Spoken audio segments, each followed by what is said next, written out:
Hello everyone, and peace of Christ to all of you. Please invite your friends. And today we will talk about the Holy Prophet. You know, the Holy Prophet was so holy. I mean, come on, you cannot stop the light of Allah. Actually, you cannot stop the light of the Prophet. I mean, the Holy Prophet was holy to the point when he was born, according to Muslims, according to Muhammad's story, his mother, she saw a light coming from her vagina. And that light went all the way to the palaces of Damascus. True story. Now, not to mention that nobody noticed that light, even the neighbors of Muhammad. Not to mention that looked like Muhammad, his mother, she was giving birth to him in the field, not in the house. I mean, how the light went out of the house and went in a straight direction to Damascus. I mean, what he had to do with Damascus? He did not even, the light did not go even to Jerusalem.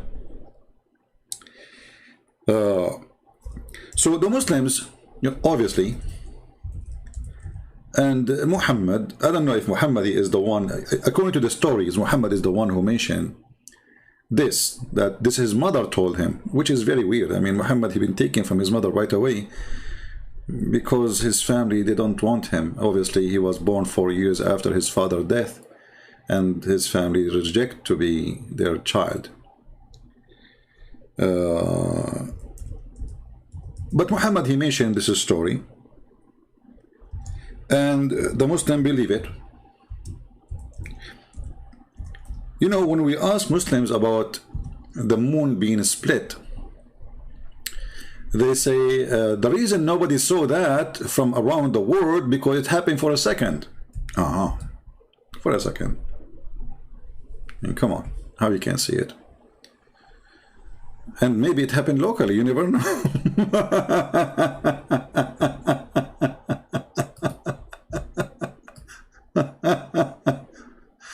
Oh boy.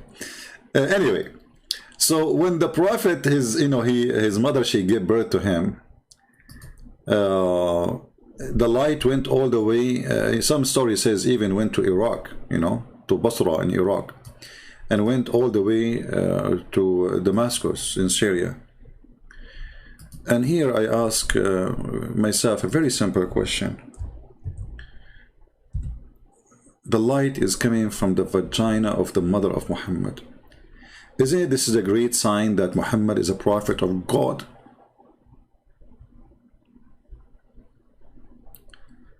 The first nuclear explosion come to this earth, it was through the Prophet Muhammad and his mother, private part.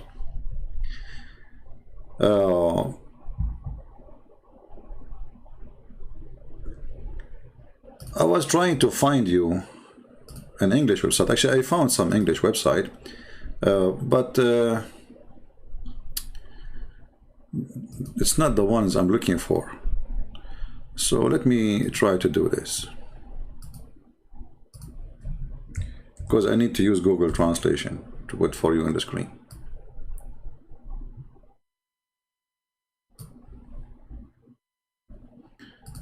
Alright, I will put it for you on the screen now so you can see with me.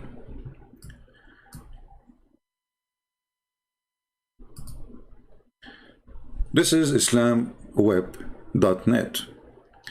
And this is the fatwa number. You see the number here? This is in Arabic, but don't worry, we will switch to Google Translation so you will be able to read with me. The title in Arabic says Dalailu Nubuwwat an-Nabi, the proof or the evidence, or the, let us say, what make us believe that Muhammad is a prophet. And the first thing of it is his birth. What is unique about his birth?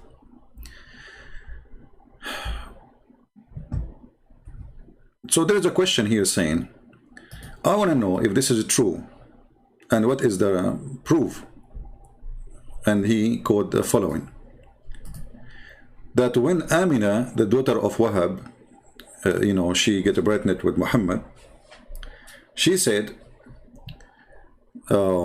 she used to see a vision every night of one of the messengers, and the messenger, which means messenger of God, telling her about the good news of a person she will give birth to him, he will be their master.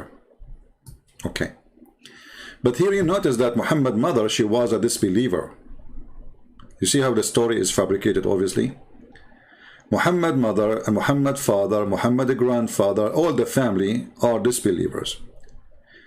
When I say disbeliever, by the way, it doesn't mean they don't believe Allah, because remember, Allah is a pagan God anyway. But according to Islam, you have to believe in Allah and Akbar, which is they merged them together to be one God, Allah and Akbar. And that God, Allah, or ALLÁH, which means the moon God, he is the one to worship alone. If you don't do that, you aren't a believer. So the mother of Muhammad was seeing messengers of Allah, but she is not a believer. So here how the story started broken. Then she said,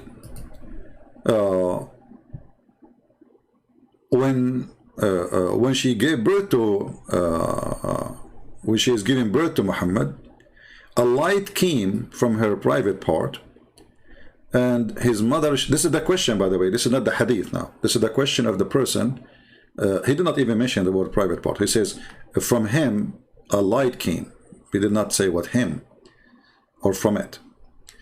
Or kharaja ma'ahu, sorry. When she gave birth to him, when he is coming out, a light came with him, and she saw the palaces of Damascus with this light. Okay. When the Prophet was born, he's just quoting what Muslims, keep saying. Mecca was surrounded by a bunch of angels, by the lead of Angel Jibreel, and the whole universe was celebrating his birthday. Okay. When Muhammad was born, the idols of Mecca, they put their head down and they fell down, and the bedroom of Kisra collapsed.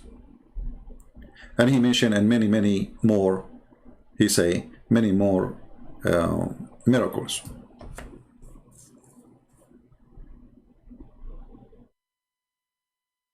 And then he continues saying,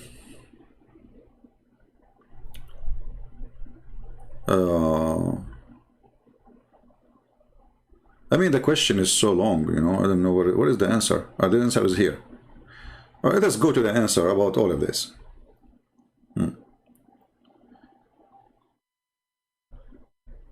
So let us use Google translation.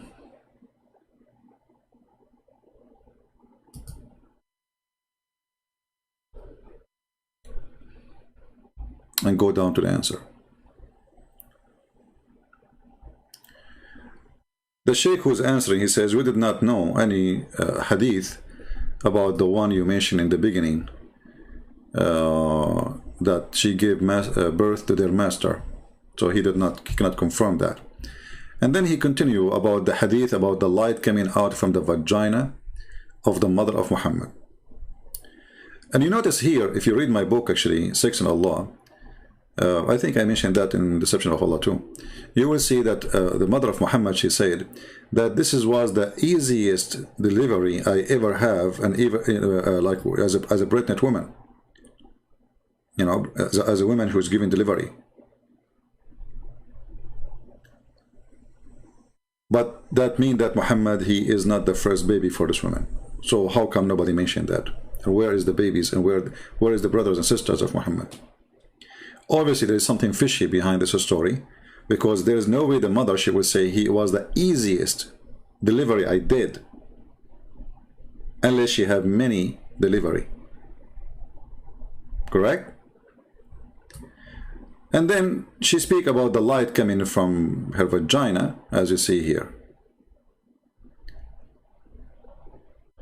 The answer, he says, as for the light that came out, even so his mother, his mother, she saw, I mean, translation is not good, about the light coming from her vagina. He says, it have been proven for it in a vision. Proven? Is that how things is proven? So it's a vision? So it's not something happened for real? Any Muslim there is in the bushes can help us? Is that really a vision? Is that what the story is saying? Or she said, I saw. Because vision is, you know, like see like a dream, you know, or, you know, like your eyes, it can be a dream, but it's not like something you saw with your own eyes. Vision is something from seeing. The hadith says that she saw. But anyway, so the mother of Muhammad, when she gave birth to him,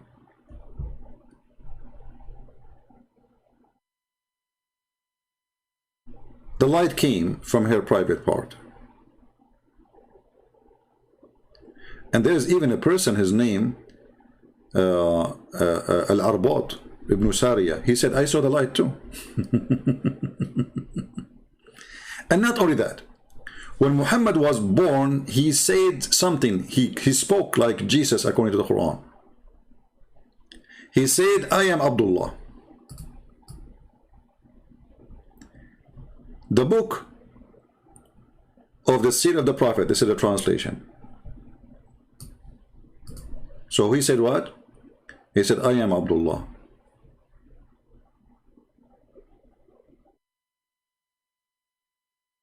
I am the seed of the prophet. I am from the clay of Adam. And then he continues saying, this is all Muhammad talking now. I'm going to preach and teach the teaching of my father Abraham. And I will teach you the good news of Isa, which means Jesus, supposedly. And my mother, she saw. And the prophet, they saw. And the mother of the prophet, they saw. And then she continues, says, and the mother of Muhammad, when she gave birth to him, she saw a light came out of it, which means her vagina, illuminated, excuse my English if the reading is not correct, you know, the palaces of Syria. Likewise, you see the mother of the prophets, blessing of God and people, peace upon them. So here you see, I mean, obviously is a fabricated story, because Muhammad for 40 years he was worshipping idols. If Muhammad he spoke in his cradle, or even his coming out of the vagina of his mother, and right away he announces himself as a prophet, so what happened after that? So you notice that Muslims, they made a big frame around Muhammad, trying to frame him as a holy man, as an amazing person. But all of us, we knew that when Muhammad he met with the so-called angel, he squeezed him 3 times. Muhammad got scared, he got terrified. So how a person, he is a baby, he knew he's a prophet. Then a man who is 40 years, he do not know he's a prophet.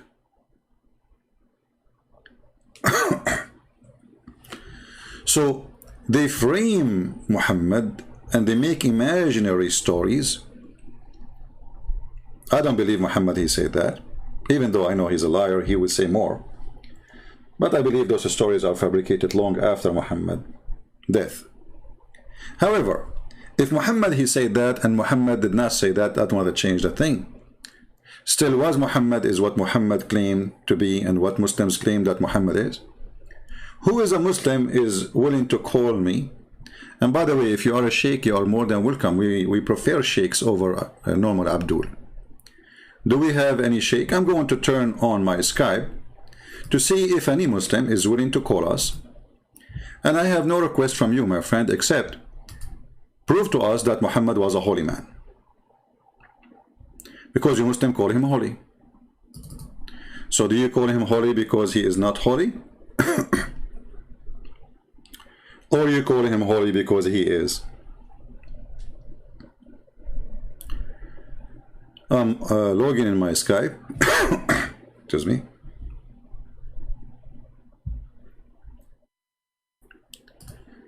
We have this kid, his name is Fatima. He challenged me, but I ran away. He challenged me, but I ran away. All right.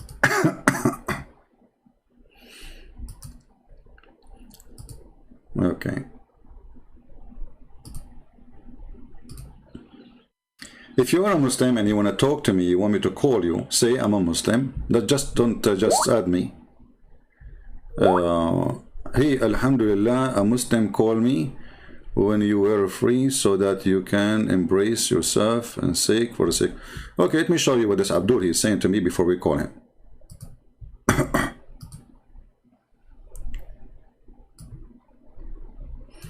Get ready, Abdul. You asked for it.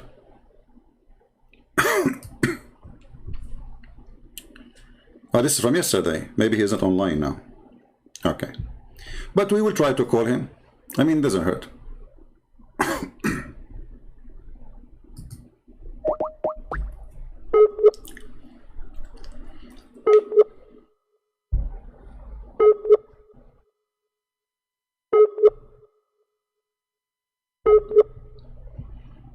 Well, maybe he is not online. Let us see different Abdul. This Abdul is not online. We have a person, his name is Abdul Wasi', the slave of the wide. Well, Allah is wide. He's very wide.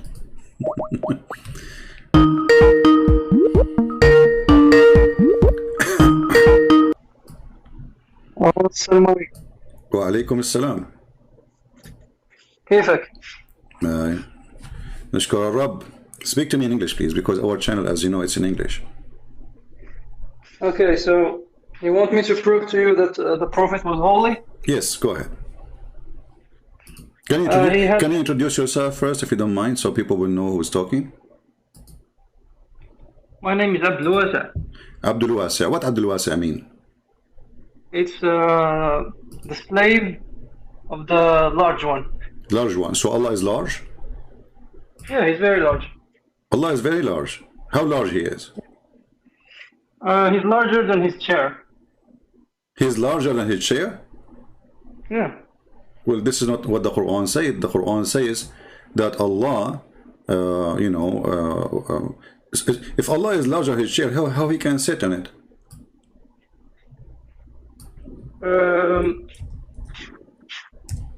No, I meant he's smaller than his chair. Oh, he's smaller than his chair. Yeah. So as long, but my friend, look what happened. As long Allah is smaller than his chair, and you said you are the slave of the larger, that means you are a slave of the chair, because the larger now is the chair. No, there are even larger things. Larger what? Larger things. Yeah, but who is the larger now, Allah or the chair? The chair is larger than Allah. Okay, and you are the slave of the larger. Yeah, but the larger is Allah. The name of Allah. But you just said the chair is larger than Allah, and you are the slave of the larger. Yeah, but larger doesn't only mean dimensions. It means like his mercy is very large too. Ah, okay. He's large in everything. Okay, well, size doesn't matter. I have to go with you. Now, go ahead to the topic, Mr. Actually, I like this person. He sounds like a nice person, and he is, speaking nicely. So we welcome people like Mr. Abdul Wasi'. Go ahead, Mr. Abdul Wasi'. Tell us how Muhammad was holy. Yes, I love you too. Muhammad, the Prophet, peace be upon him, had many miracles. Like if you read the hadith, for instance, there was water flowing between his fingers. Okay, so there's water was flowing between his fingers, correct? Yes. Is that authentic hadith? I don't know. So what you mentioned to me something you do not know? Because even the hadith passes. Ah, okay, so now we confirm that even weak hadith passes. That's good. But you see, do you think that if somebody said a lie, it's very easy to expose him? Sorry, can you repeat the question, please? I mean, if I say to you now that there's water coming from between my toes, okay. I have two toes, so I put them together, and now there's water coming from between them, and you say to me, how you can prove me to be a liar? There's a way to prove a liar to be a liar? Yeah, we need evidence. All right. I have an evidence in the Quran saying, chapter 17, verse number 59, saying that Allah, He refrained from sending any miracles to Muhammad. And this is Quran. He refrained from sending miracles. Yes. Show me the Allah, he refrained from sending miracle to Muhammad. And but that's doubted by some like the early stages of Islam. Maybe later he sent him miracles. what later? So Allah, he wasn't sure if he would do miracle or not? No, first of all, he didn't send any miracles, but after that, he did. No, he said we refrain. Yeah, we refrain. It's a past tense. No, yeah, so that's mean he refrained. That's it. He refrained. Allah, he made decision that he will not give my... Okay, hold on. You see, the miracles of Jesus, where we can find them in Islam? The miracles of Jesus. Hadith, I think I don't think there is any of them in the Quran. Or maybe he talked when he was little in the Quran. And in the Hadith, there is more stuff. Yeah, no, and all of them, they are in the Quran. No, I think some of them are in the Hadith too. Okay, can you... okay, but the Quran mentioned those same miracle, correct? Yeah, some of them, yes. Okay, so how come we cannot find the miracle of Muhammad in the Quran? I mean, Allah, he speak about miracles of Isa, Sulaiman, he spoke to the ant, as you know, Allah, he taught him the language of the birds, but he understood the ant, and the ants are deaf. Anyway, so how come all the miracles of everybody, Moses, Noah, he made an ark, flood came, etc., and all those is mentioned in the Quran? How come this miracle about water coming from between the fingers of Muhammad is not in the Quran? Well, that's just the way it is. But for example, why the way it is? Why Allah forgot to mention that he gave Muhammad such a miracle? Allahu Alam. Huh? What? We don't know. Allahu Alam. No, I know this is a fabrication happened after Muhammad's death, because the Quran never mentions such a miracle, because this will be an amazing miracle to mention in the Quran. And as long Allah, he says, don't you Muslim, you say if something contradicts the Quran, we refuse it? That's your opinion. I respect it, but I don't... No, this is not my opinion. This is the opinion of Muslims. They say if something contradicts the Quran, we don't accept it. No, they don't say that. No, they say that. Go watch Muslims debate and Muslims articles. You will see that. Are you a Muslim Sunni, Mr. Abdul Wasi'? From your name, I think you're a Sunni, correct? Yes. Okay. So, Mr. Abdul Wasi', when Allah, he says we refrain from sending signs, and he said because former generation did not believe in them. Is that really a good reason not to send a sign? No, it's not. Okay. So you think Allah is wrong? No, he is not wrong. I said to you that he refrained only in the early stages of Islam, but later he sent miracles. This is the time Muhammad, he needed. He want believers. Miracles happen, so people, they can confirm that this person was sent by the one who he claimed he sent him. So if Allah refrained from giving him miracles, then Allah, he don't want to support Muhammad, so people will believe, correct? And then you need to ask yourself, why all the prophets of Allah, according to Islam, they have miracles except Muhammad? No, don't say that, my friend, because God has mysterious ways. Your God, Allah, have mysterious ways? Where do you get this from? It's a basic knowledge of any religion. No, I think you heard this from some Christians, because this is not, the Quran says that Allah, he wrote all the destiny in a book. This is not a mystery. He wrote it in a tablet, correct? Yeah. Okay. Now, why Allah, he have a tablet, by the way? Oh, you're changing topics now. Let's go back to... No, just because we mention it, because no, it's connected. I will show you how it's connected. Why Allah, he have a tablet? I don't know. For the same reason he gave Moses tablets. Okay. No, Allah have a tablet for his own, not for anyone to read. It's only him. Yeah, because it's the Stone Age. They don't have like iPads and stuff. Oh, so Allah from the Stone Age. Allah from the Stone Age. Okay. But you see, as Allah, he wrote in the tablet the same as we see in the Quran now. Do you understand that, right? He wrote in the tablet the same? I don't understand what you're saying. Well, isn't it the Quran? This Quran is written in the tablet? Yeah, that's what we believe, yes. So Allah, he wrote in the tablet, which he is going to read, I refrained from sending sign only because of men of former generation treated them as false. So Allah, he is saying, Well, because they don't believe in them anyway. Why I want to make miracles, correct? Yes. But this is a lie. Because the Christians, they believe in all the miracles. We believe in the miracles of Moses. We believe in the miracles of Jesus. We believe in the miracles of all prophets. So this was a false excuse. You know, if I say to you, well, I claim to be a prophet, and I say, well, you know what, my God told me I will not do miracle because you don't believe in it anyway. But in the time Muhammad was alive, there's many people believe in the miracles of the previous prophets. So there's an error in the writing. I mean, the one who made this verse is not a smart. He's large, maybe, as you said, you know, but he's smaller than his chair, and his brain is so small, it's not even a brain of a mosquito, because this is not an excuse.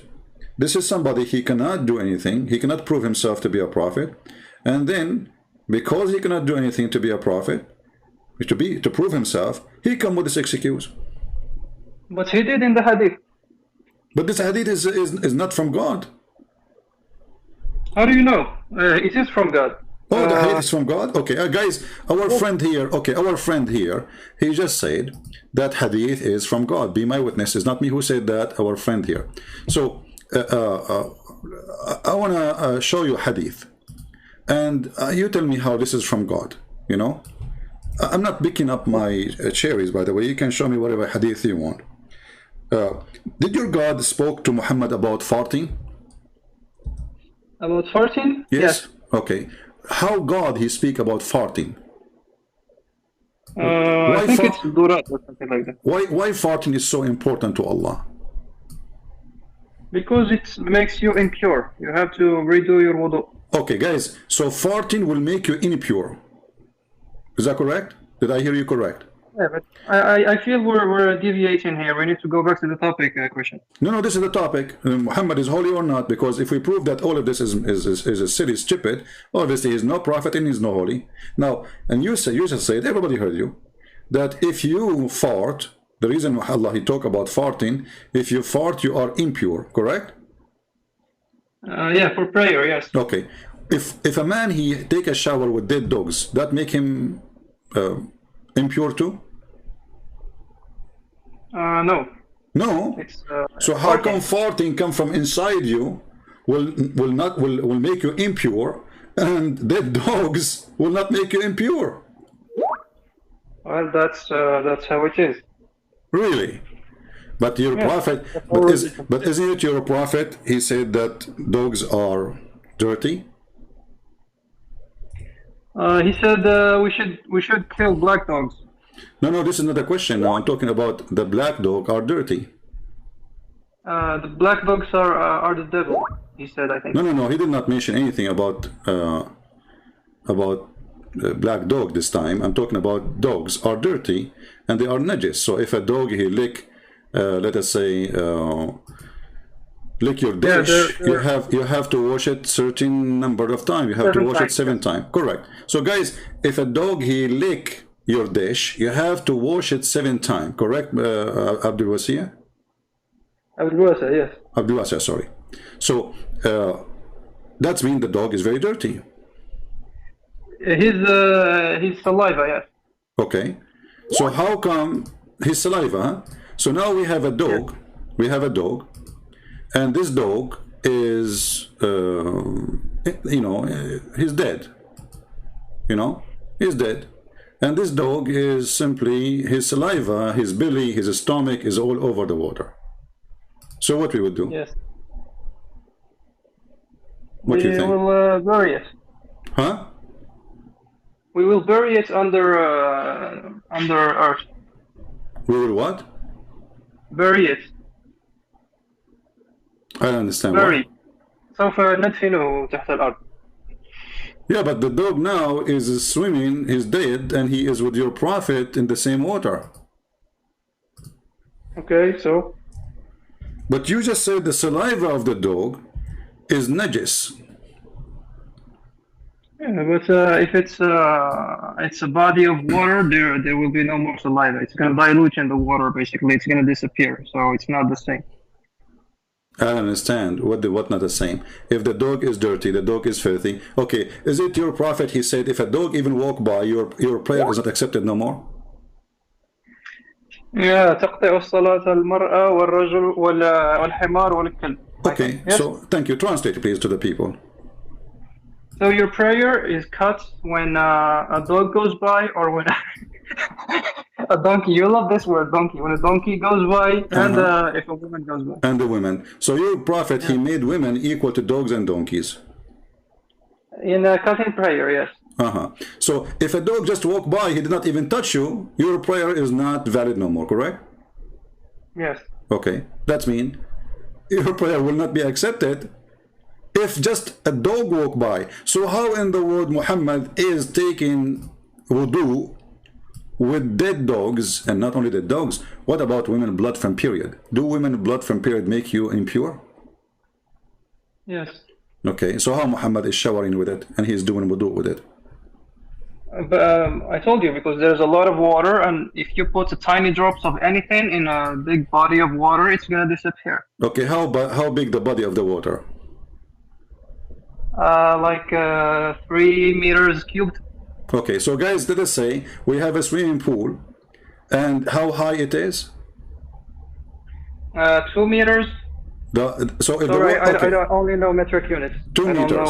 Okay, no problem. So guys, if the water is 3 meter wide and 2 meter high, and you put a dead dogs there, the water will not be affected, correct, Mr. Abdul Wasi'? Yeah. Okay. So, but if the water is less, that will make the body of the water dirty, stinky, correct? Yeah. All right, guys, did you hear it? Okay, but this is, the water is very, very little. Actually, it doesn't even reach the private part of Muhammad. Read this hadith with me, and this is Sahih. It says here that this person who is from the Sahaba, he described the water of Bid'a, and he said, I measure the breadth of the well of Bid'a with my sheet, which I stretch over it.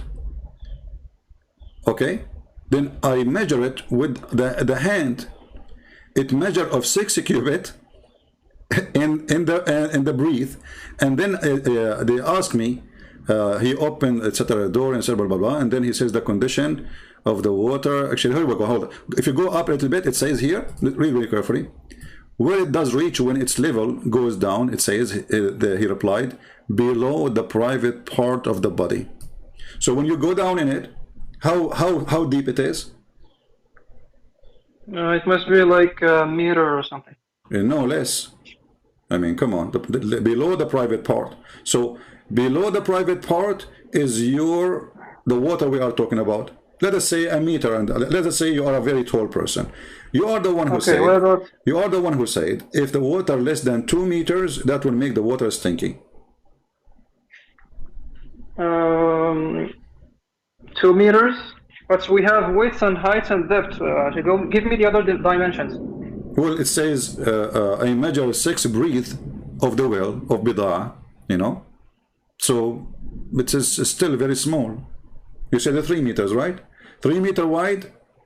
This is like a small swimming pool. This is a jacuzzi. It's a size of it's a size of a, you know, the room I am in. It's a 3 meter almost by 2 meter and a half. So that's mean what you are saying to me. The dead dog. And by the way, the hadith does not say a dead dog. It says dead dogs. You see? Okay. Not only a dead dog, it says dead dogs. If you read with me here, which dead dogs, you know, not 1, not 2, it have to be 3 and more. So if we put 1 dog in every 1 meter, you know, let's say I will go with you with 3 meters theory. If we put 1 dog in every 1 meter, and this dead dog, do you think really the water will be clean? No way. But since it is a well, actually wells, the water changes very frequently, so I don't see a problem there. Okay, so you just said if the water is contaminated, the water color will change, correct? No, I said that a well, like a bi'r,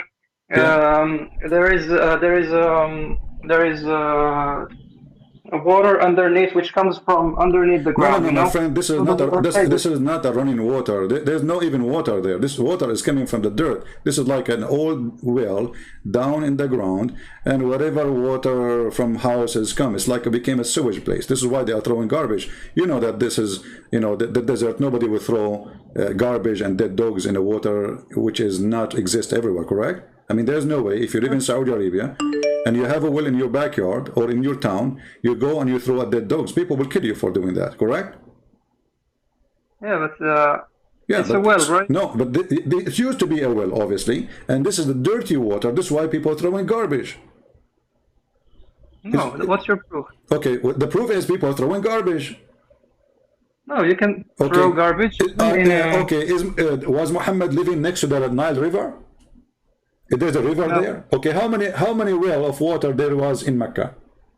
I don't know. There's only one. How do you know? You don't understand? Keep talking about Zam. Yeah, but that doesn't mean it's the only one. Okay, name for me the other one. I don't know. Okay, so you don't know, so don't tell me there is. So here we have a proof that this is obviously is not a useful water. Otherwise, if it's useful, there's no way people who live in the desert they will throw their garbage. And look what happened. Even here it says that the water of the well changed the color. I saw the color on the water in this well had it changed. What does that mean when you see the color of the water is not good? What does that mean? Contaminated. Okay, so you're a prophet jumping in the water, have dead dogs, women blood from period, and garbage. Even it says there clearly, your translation, it says stinky. So in the top of that, we confirm that the water color changed, which means it's obvious. So how Muhammad is a holy man, and the holy God told him, fart will make your prayer accepted, dogs will make you dirty, women of blood from menstruation will make your prayer not accepted. This is why they forbid Muslim women from praying when they have menstruation, correct? Yes. Okay, so now we have all of those three together, and yet Muhammad doing ablution, and we have the water color change, and Muhammad doing ablution from that water. What is his holiness? I told you it's in his miracles. This is a miracle? So if I jump in the sewage now, that make it a miracle for me? No, I gave you an example of a miracle, which is water coming between his fingers. Well, I just show you, you know, if water coming from between his fingers, I mean, he do not know and need to go and jump in such a water. I mean, all what he need just to squeeze his fingers and the water will come like river. Yeah, but I don't know if this happened before or after. Well, it doesn't matter. I mean, happened before, happened after. You Muslim, you make a claim. There's no proof of it. So all those in the hadith, if this is a true, then the Quran should mention the miracle as the Quran mentioned every single miracle of Jesus. Jesus in the Quran, he made the blind see. Jesus in the Quran, he made the dead alive. Jesus in the Quran, he healed the lepers. Jesus in the Quran can tell you what you had in your house. Jesus in the Quran, he is born without father. So every single miracle of Jesus mentioned in the Quran. How come none of the miracle of Muhammad is mentioned in the Quran? No, you're lying. You said that the Quran says that Jesus can tell you what's in your home? Yes, he can tell you what your home, yeah. Show me the verse. So, okay, but why you reject what I'm saying? I'm not rejecting. I've never read it. I just want to make sure. But you just said you are lying. Yes, but sorry if I'm wrong. But why? What make you upset when I said Jesus can tell you what you in your home? Is that because only God knows? Only God knows, right? What is the unseen, correct? I'm not upset. I've just never read that in the Quran. No, I'm asking you. Is it true that only God knows the unseen? Tough question. No. The Quran says. The Quran says. Yes. Okay. So, guys, he agree that the Quran says that only Allah know the unseen. You're changing topics. If you give me first the verse, please, that says that. No, I'm not changing topic. Let us go. Here we go.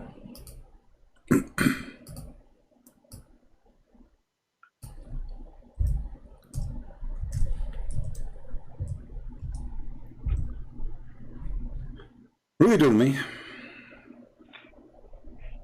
Just can you read it in Arabic because I don't have YouTube in front of me. No problem. You can open in your side, chapter 3, verse number 49.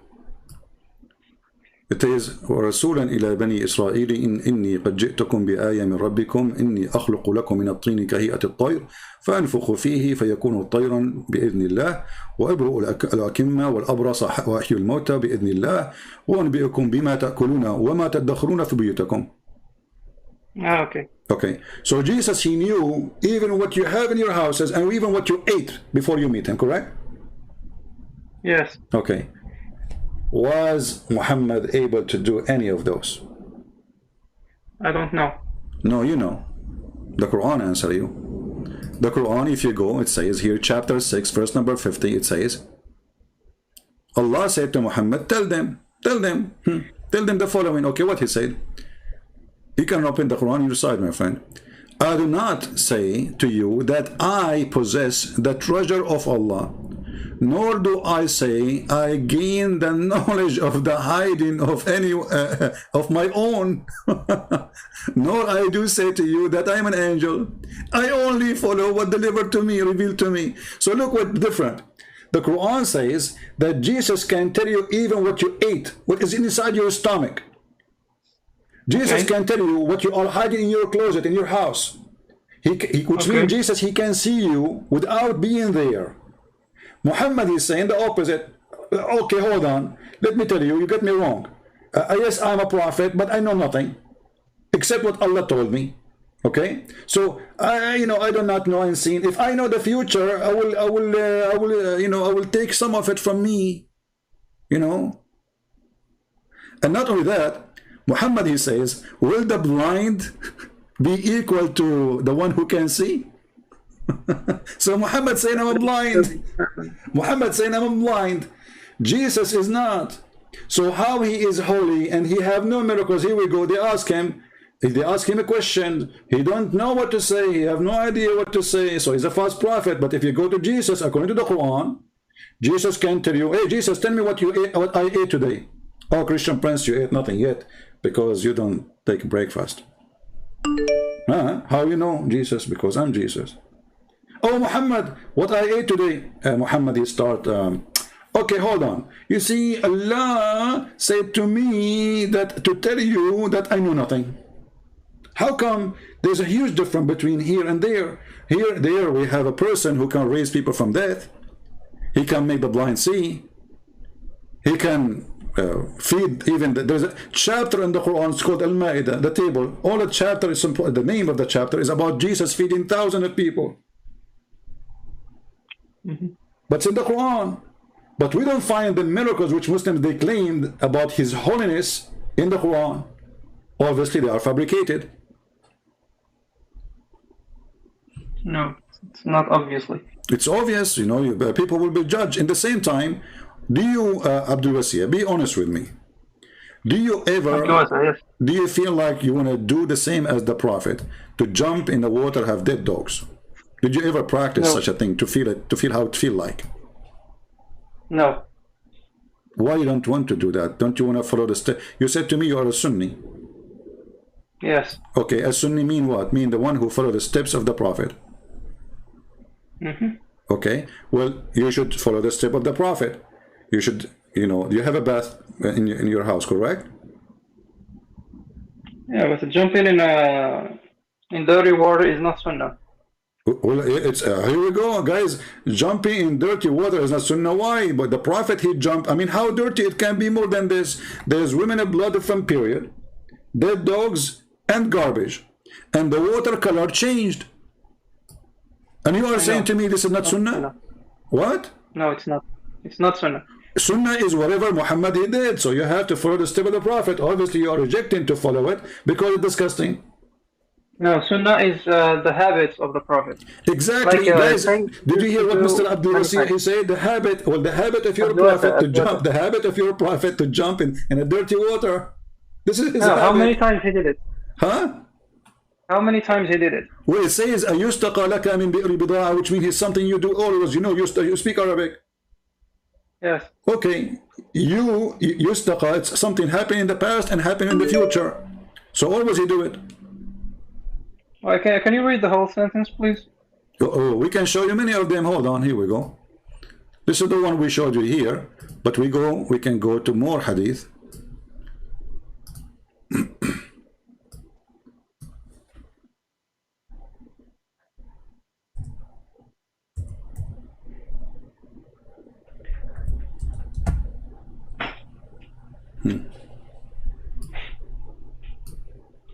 Let's read this one first. It says, Abu Sa'id al-Khudri said that some people ask Allah Messenger whether they might perform ablution out of the well of Bid'ah, which was a well, into which menstrual clothes, dead dogs, and stinky things were thrown in. And he replied, water is pure and nothing make it impure. So this is a practice of the Muslims in the time of Muhammad, and Muhammad, he ordered them to do it. Okay. You can do it if you so why you don't want to do it? You just said yourself, you said, I'm not going to jump in a dirty water. Which means look what you did, Mr. Abdul Wasi. When you said, I'm not going to jump in the dirty water, you just admitted that Muhammad, he was swimming in dirty water. Yes. Okay, so Muhammad was swimming in dirty water. Is that because he's holy or because he's dirty? Because maybe there is no other alternative. So his wife, she used to jump there too? Probably. All the Muslims, they jump in this water. We don't know. I wish I have a video camera at that time then. So look what you just said, that properly all the Muslims are so clean at that time, to the point they throw dogs in the water, the women, they throw their menstruation blood in the water, and they throw their garbage in the water, and then they jump in the water. I mean, how smart the Muslims at that time? Not very smart. Not very smart, you agree? Because if I'm going to take a shower in it, and I am the one who throwing garbage, well, I will throw the garbage far away. I mean, the desert is empty. Do I have to throw the dead dog in this water? No. Do I have to throw the menstruation rags in that well? No. Do I have to throw stinky garbage there? No. So why in the world they want to do such a thing and then jump in it? I don't know, but can we go back to the miracles, please?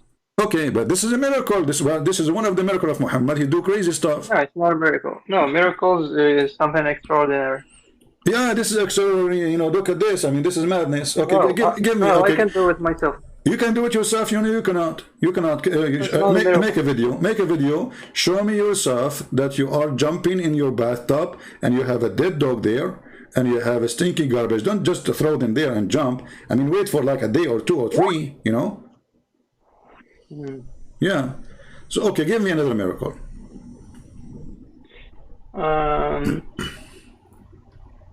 Another miracle is like when he remember, my friend. I want a miracle, because you see the title of the video, the Holy Prophet was not holy. I want something have to connect it with the word holy. What make him holy? Go ahead.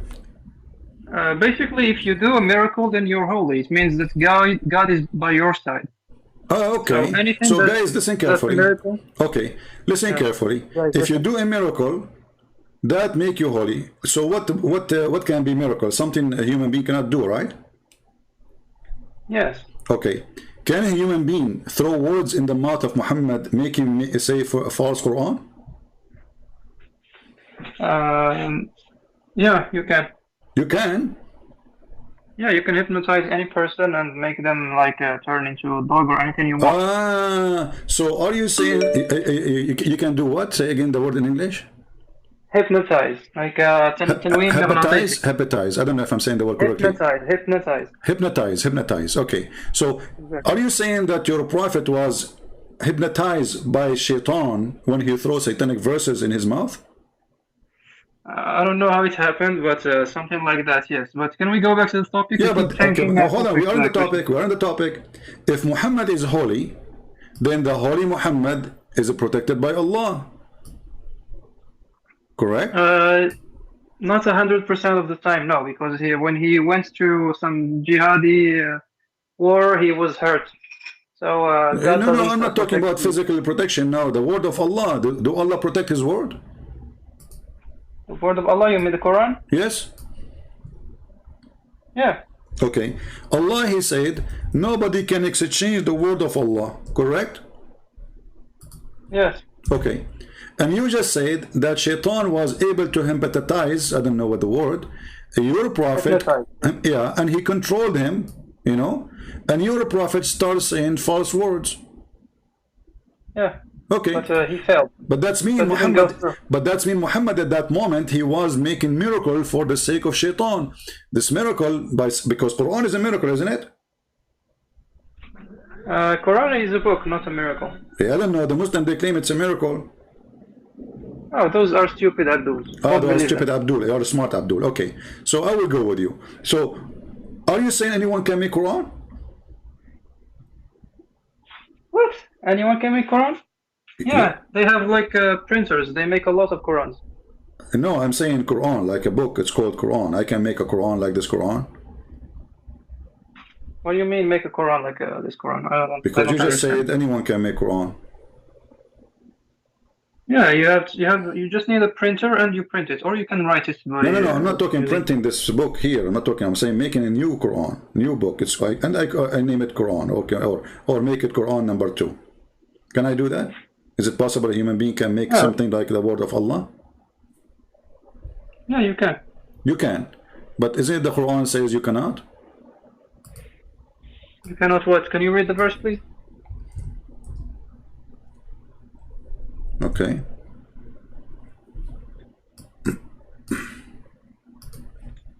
But we're changing topics again. I don't know where we are not. We are trying to see if Muhammad. No, my friend. We are trying to. You're another miracle and you change topics. No, I'm not. We are not changing topic because the Quran supposedly is the top-notch work of Allah. Is the book of guidance. And if Muhammad he failed with his Quran, he contradicted his Quran, then Muhammad is not holy, and he was a person. He's a scammer. He's the opposite. What is the opposite of a holy person? Is a scammer, a liar, false. Either he is a true prophet or he is a false prophet. So the Quran says, can you provide a verse or a chapter like this Quran?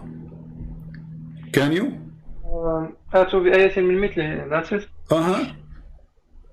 So what does that mean? I don't know what it means actually. Okay, well, I don't know what you mean. What do you bring mean? a verse like it? Nobody can make Quran like this Quran. To be ayatim immediately. So bring a chapter like this, if you can. So if nobody can make a chapter like this, so how the Quran, according to you, he was able to place control on Muhammad and make him say satanic verses? Oh no, God has mysterious ways. But this is not God. This is Shaitan. Yeah, but Shaitan is controlled by Allah. Oh, so Shaitan, guys, Shaitan was controlled by Allah, and Allah, he made Shaitan control Muhammad. Yes. Okay, why Allah he does that? I don't know. Yeah, I said that he has mysterious ways. Well, what is mysterious about it? I mean, it's not mysterious no more. I mean, this is a prophet, and he is challenging people to bring Quran like the Quran. Yeah, but I think it makes sense because, for example, let's say you wrote a book called Sex and Allah, okay? Yeah, and this is my book. Yeah, it's your book, and you're challenging us to create a book like it, but you've already done it, so we cannot create the same thing and say it's ours. You've already done it once, so nobody's gonna ever do it again. Okay, thank you very much. So the challenge of Allah is stupid then. It's obvious, I think. Nobody can do like the Quran. It's obvious because already it's done, right? Yeah, now it's done. The Quran is finished. Yeah. Same, you give me example about my book. If I say to you now, make a book like my book, and you do, well, this is my book still. So it's a stupid challenge. Yeah, nobody can make something like it. Nobody can make something like Shakespeare. Nobody can make something. Everybody has their own style. So you're agreeing that Allah and the one who wrote the Quran is stupid? No, I didn't say that. But you just the one who said nobody can make the same as the book of Shakespeare. It's already done. Nobody can make the same book as your book, naming my books. It's already done. I agree with you. But now nobody can make the same book as Allah because it's already done. So if I make a book like it, this is already the Quran. And we have it. So, and you said this is stupid. Now the second I said to you Quran, then the Quran is stupid, suddenly you say no. No, I didn't say stupid. I said it's obvious. He's stating the obvious. You said it's stupid, my friend. It's recorded. No, I didn't. It's recorded. Okay. Yes, I didn't say stupid. Okay, people will see later if you say stupid, and maybe they can leave in the comment later if I heard you correctly. So let us see here. So Muhammad is a holy prophet, and the holy prophet is speaking the holy word of Allah. Do we agree on this line? Yes. Okay, but now when shaitan he throw in the mouth of Muhammad satanic verses, Muhammad is still holy, or he's speaking the word of shaitan? He's still holy, but at the same time he's speaking the words of shaitan, which Allah controls. Okay, guys, I want you to listen to Mr. Abdul Wasi'. He is saying Muhammad is still holy, but for the moment he is speaking for shaitan, but Allah is controlling shaitan. Explain that to the people who they are listening, Abdul Wasi', because honestly I lost with you. Go ahead, explain to us how this happened. So basically Allah has created everything. Okay. Everything you can imagine. So he also created Satan. So he ordered Satan, like he did with Adam and Eve. He ordered Satan to go say things to them. So the same thing happened with Prophet Muhammad. But I don't know what the lesson was about because I don't know how to explain this. It's just, but the Prophet remained holy actually. That didn't change anything in his holiness. Okay. So I don't see a problem there. Okay, so guys, listen carefully. Mr. Abdul Wasi', he said that Allah, he ordered shaitan to go and fool Muhammad and make him say satanic verses. And then shaitan, he did the order of Allah. So shaitan, according to Islam, is a good employee of Allah. He is obedience to Allah. He do good things. And one of the good things is to fabricate Quran. And he is doing just the order of Allah. Correct, Abdul Wasi'? Yes. Okay, so shaitan is a Muslim person. He obey Allah, he follow the order of Allah, and his duty is to mislead and to deceive Muhammad. And Muhammad was deceived. Muhammad received satanic verses from Satan. But now, as long you are the one who said to me that those satanic verses is order from Allah to be said, that means satanic verses is coming from Allah. Correct, Abdul Wasi'? Yes. Okay, so Allah is Satan, because the satanic verses, it's called satanic verses because they are coming from Satan, and Allah himself is the one who made those verses, so Allah is Satan. And that means that Allah, he decided to take his satanic verses from the verses who he made anyway. So does that make sense to you? I mean, he is the one who made the satanic verses, and he is the one who made the rest of the Quran. So why Allah want to take the satanic verses out of the Quran if both of them coming from Allah? I don't know. I said I don't know how to explain. By the way, how in Christianity, how do you explain why did God create Satan, first of all? God in Christianity, he created an angel, not Satan, and then he gave a free will for all of us to obey or disobey. Satan, he decided to disobey, and he became, this is why he got the title of Satan, because he is obedience, but still he is an angel by nature, but became evil person who want to be God. As simple as that. In Islam, no. According to you, shaitan was shaitan, he's working for Allah, and Allah deceived shaitan, is that correct?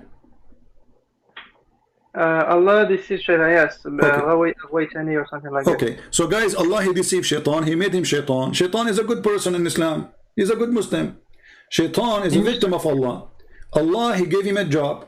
As you see, Allah, he sent him to deceive his prophets. Do we agree in this, Abdul Wasi'?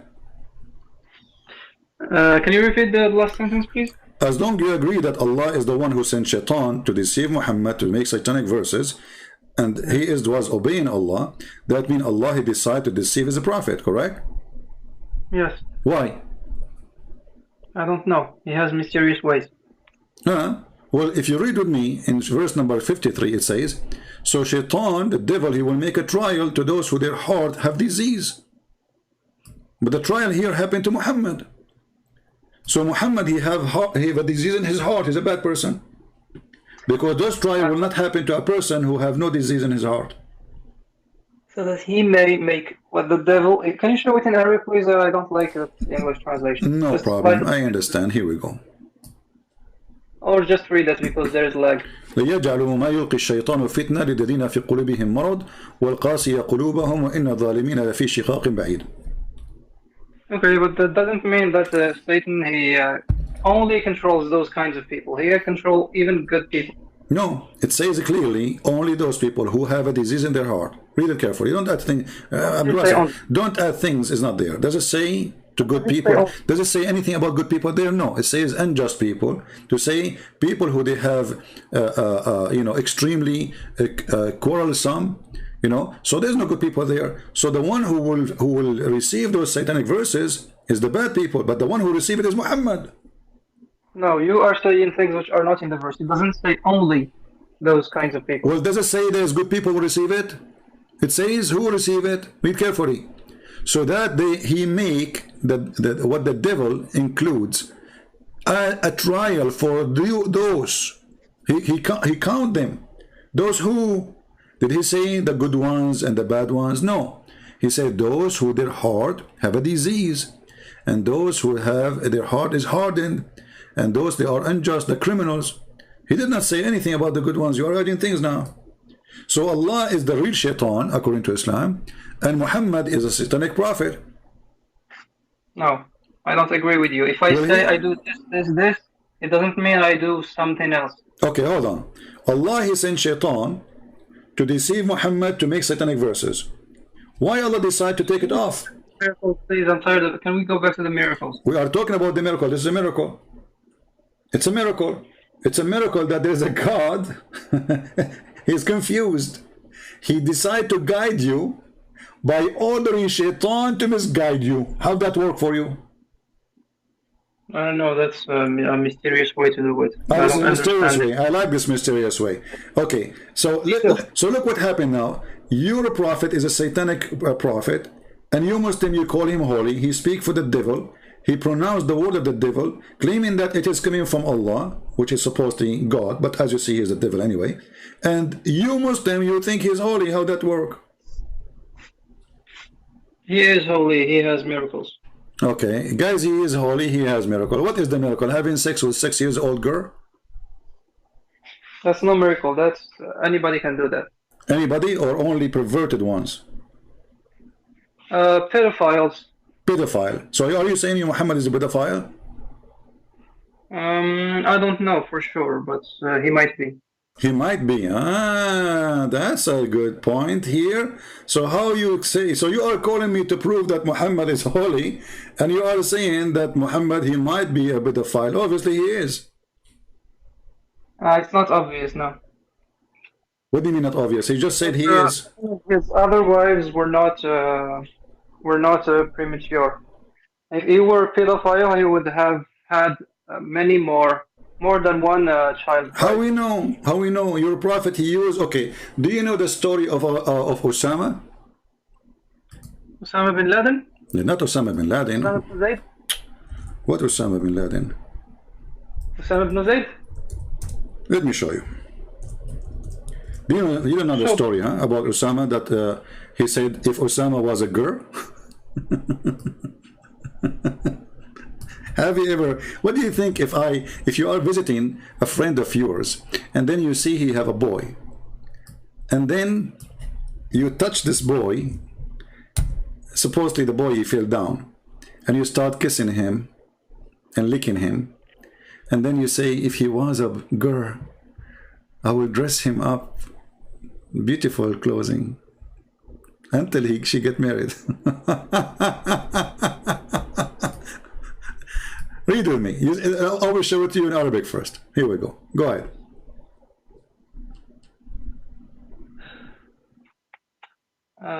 نانا أبو بكر حدثنا أبو بكر بن أبي شيبة حدثنا شريك عن العباس بن الريح عن البهي عن عائشة قالت أثر أسامة بعتبة الباب فاشتج في وجهه فقال رسول الله صلى الله عليه وسلم أميطي عنه الأذى فتقذرته فجعل يمص عنه الدم ويمجه عن وجهه ثم قال لو كان أسامة جريسا لحليته وكسوته حتى أنفقه.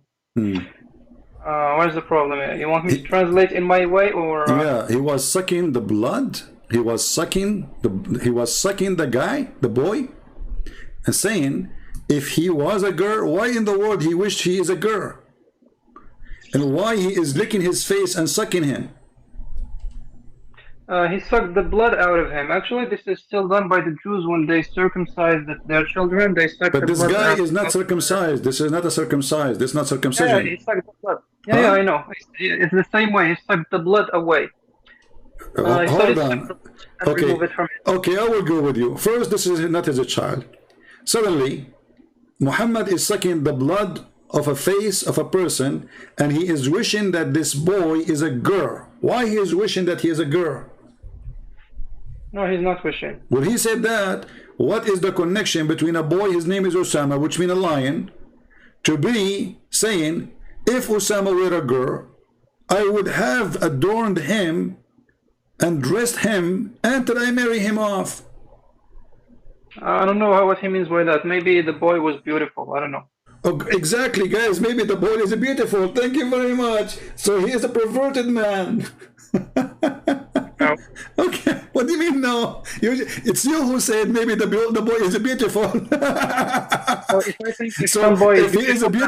If the boy is a beautiful, Muhammad is sucking his face and saying, if Osama, I mean the boy is a boy. How in the world, and why I am saying if he is a girl? I mean he's not a girl. What about if he's a boy? What about you say, I will take care of him until he grow and get him married? You know? But he did not say that. He said if he was a girl. What is that? Same time. You see, you're a prophet in the Quran. He promised you boys too. Correct? Our prophet, yeah. Yes. Exactly. Why Muhammad is concentrating in the boys who they are very beautiful? Everything is beautiful in the heaven. No, but now you have boys. Why boys? Why not boys? Everything should be beautiful. Do you like boys? You mean if I'm gay? I'm not asking you that. I'm saying, do you like boys? I like everyone. You like boys? Yeah, but not sexually. Oh, not sexually. So why they have to be very handsome and very white and very pretty? Why not? Why not black boys? Yeah, why not black boys? Yeah, I'm asking you why they have to be very white. I don't know. Why not? No, there's no black people in heaven of Allah. What do you mean? Like he's gonna paint everybody white? Exactly. And now because this God and this holy prophet, he's not holy, he's a racist, he like only white people. So every single person in this heaven have to be white. So you mean he hated Bilal, the Muaddin? Well, no, Bilal, Allah will paint him white, according to Muhammad. No, but you said the prophet hated black people. Well, obviously, Muhammad, he did. Actually, Muhammad, he said a very clear hadith that black people are created to go to hell. Don't you know that? No, that can't be. Guys, he is saying this cannot be. What if I show you the reference where it says clearly that your prophet says Allah created white people from the right shoulder of Adam, and they were white like you know, white ants, and white ants, yeah, that's what he said. Not me. Don't laugh. Respect your prophet, my friend. And he said, he's laughing. So that means that he's gonna go to hell? No, we are coming to you with the story. Okay, hold on. Before I show you the reference, if this story is true, and your prophet, he said it, that black people, according to him, they will go to hell, are you decent enough to leave Islam? Or doesn't matter for you? Oh, it matters. Of course, everything matters for me. The devil is in the detail. This is what? The devil is in the detail. Okay, but is that enough for you? I can tell from your Arabic word reading the Quran that you are from North Africa, which means either you are a Moroccan or from something like that, correct? Close enough. So you are an African at the end of the day, even though they consider you as white. So according to Muhammad, the African ones, if they have a dark skin and you don't have a dark skin, those people, they are created to go to hell. So Bilal is going to go to hell according to this.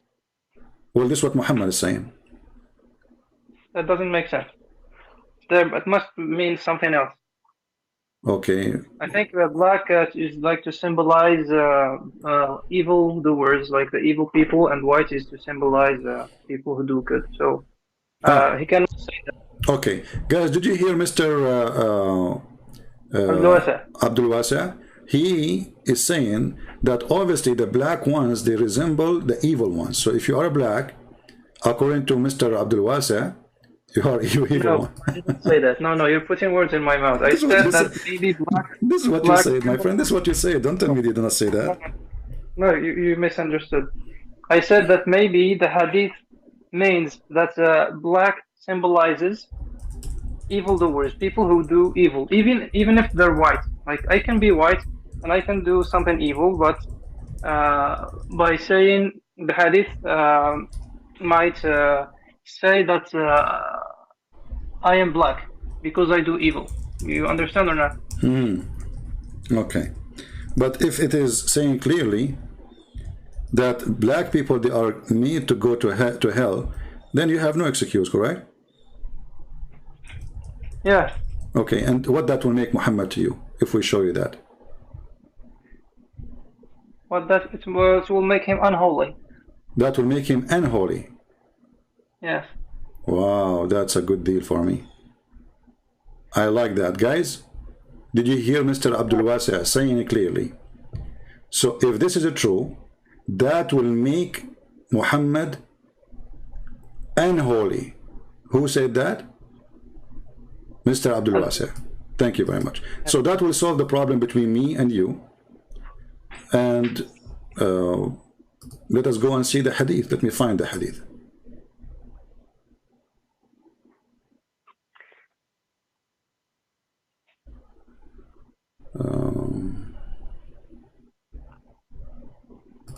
Why is everybody typing one in the chat? I don't know. Israel, okay.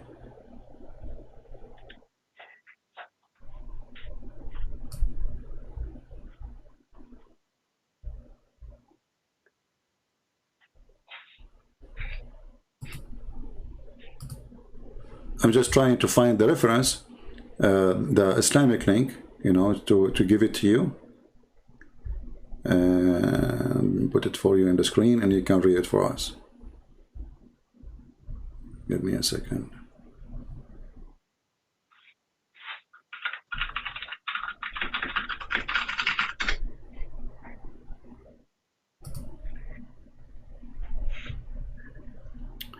Masihi Shahzod. One means yes. My friend, focus with me, forget about people in the chat now. Oh, you have Russian people in the chat. Okay, no, Hi. focus with me. Here we go. This is the hadith. In the front, my friend, this is the hadith in the front of you. I want you to read it.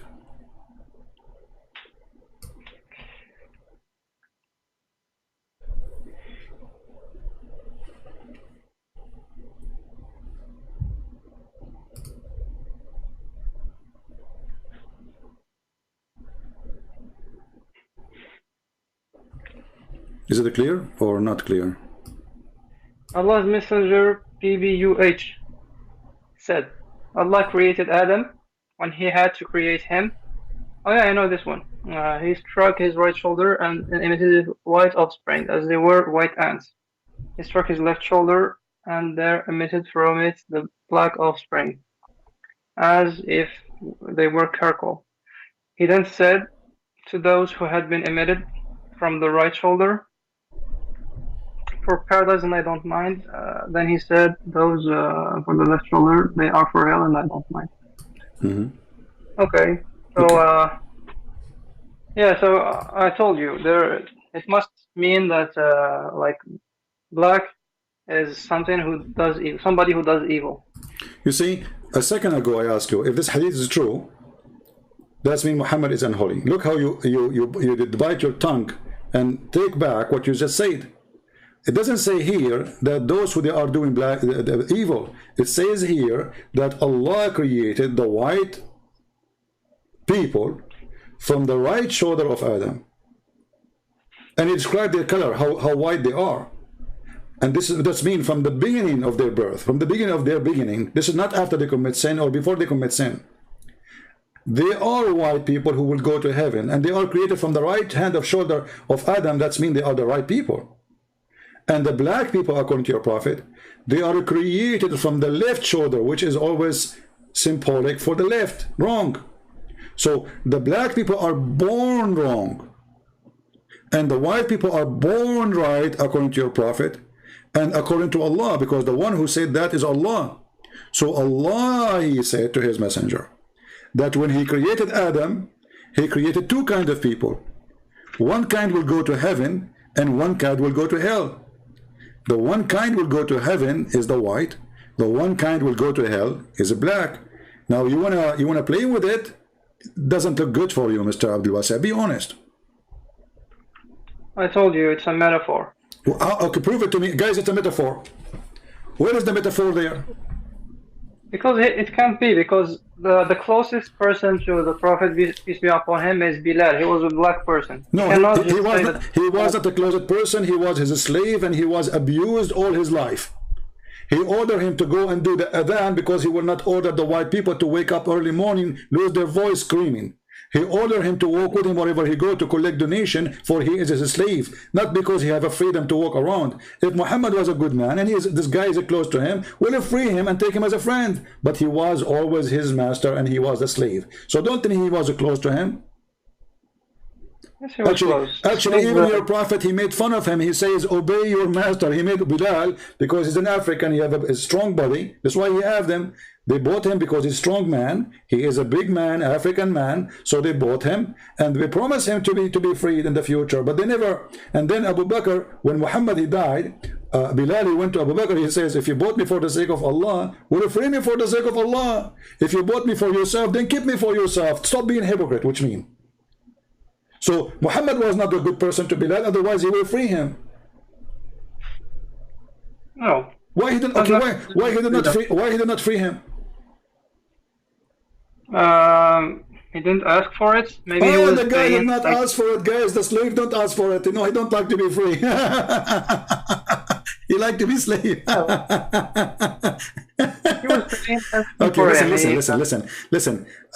I want you to focus with me. Does it say, emitted from it white offspring? Does it say that? Yes, it does say that. So it is offspring of this person, who the first white person came from the right shoulder of Adam. It's offspring. What is the metaphor about it? They are white. Metaphor is white is a symbol for something good, and black is something. Guys, okay. The white is a symbol of good, and black is symbol of bad. I will go with you. I will go with you. How you can solve this now in the Quran then? Sure. Did Allah, He said that Allah will make all the non-believers with their faces black? Yeah. So that means if I am already black, He's not going to be able to paint me. Yeah, He will keep you black.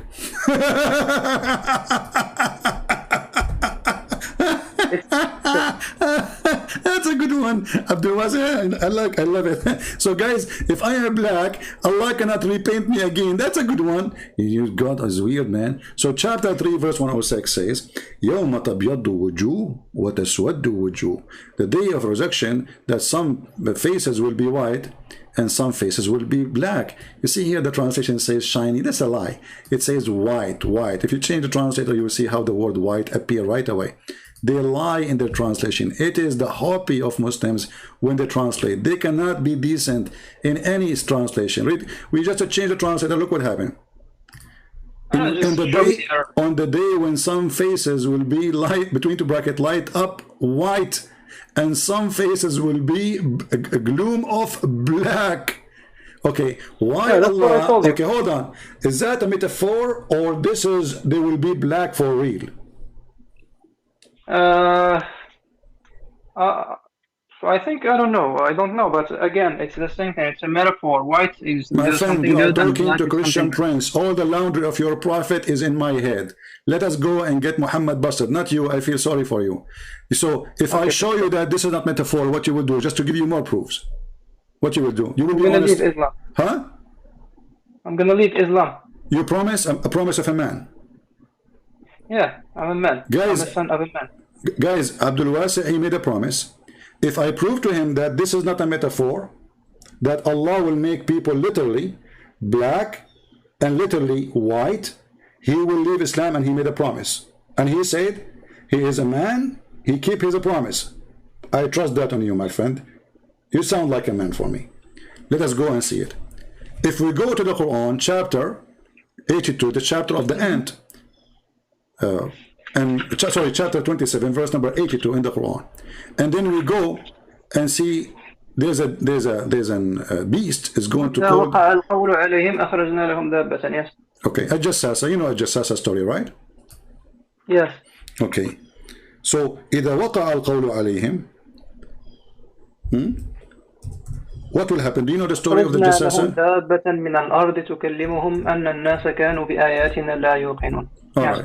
All right. So guys, according to the Quran, chapter 27, verse number 82, there's a beast will come from the ground, and this beast is doing the work of Allah. Abdul Wasi', what this beast will do? Do you know? I don't remember exactly. Let me help you. No problem. I don't know. No, she's gonna tell people. No problem. No problem. Let me help you, my friend. I'm here to help you. But it's not the Jassasa, I think. The Jassasa is another story. It's in the Hadith. This is a Jassasa. Okay. Yeah, there's a hadith about the Jassasa as a woman, right? Yeah, she's very hairy. Yeah, but Muhammad is very confused. But anyway, so let us go.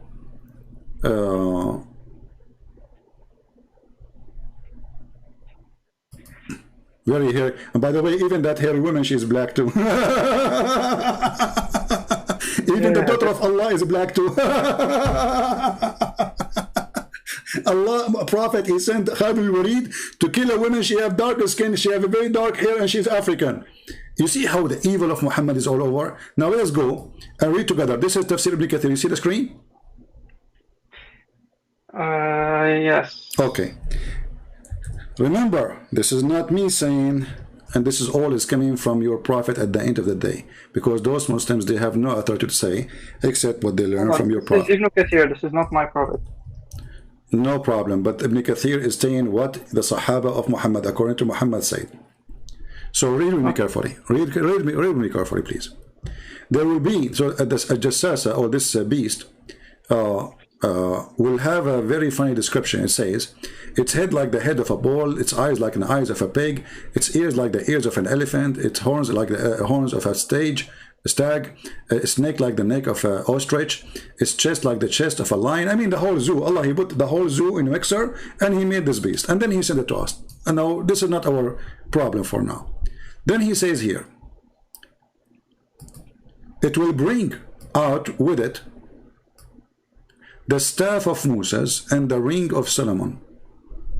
There will be no believer left without making a white spot on his face, which will spread until his face is shining white as a result.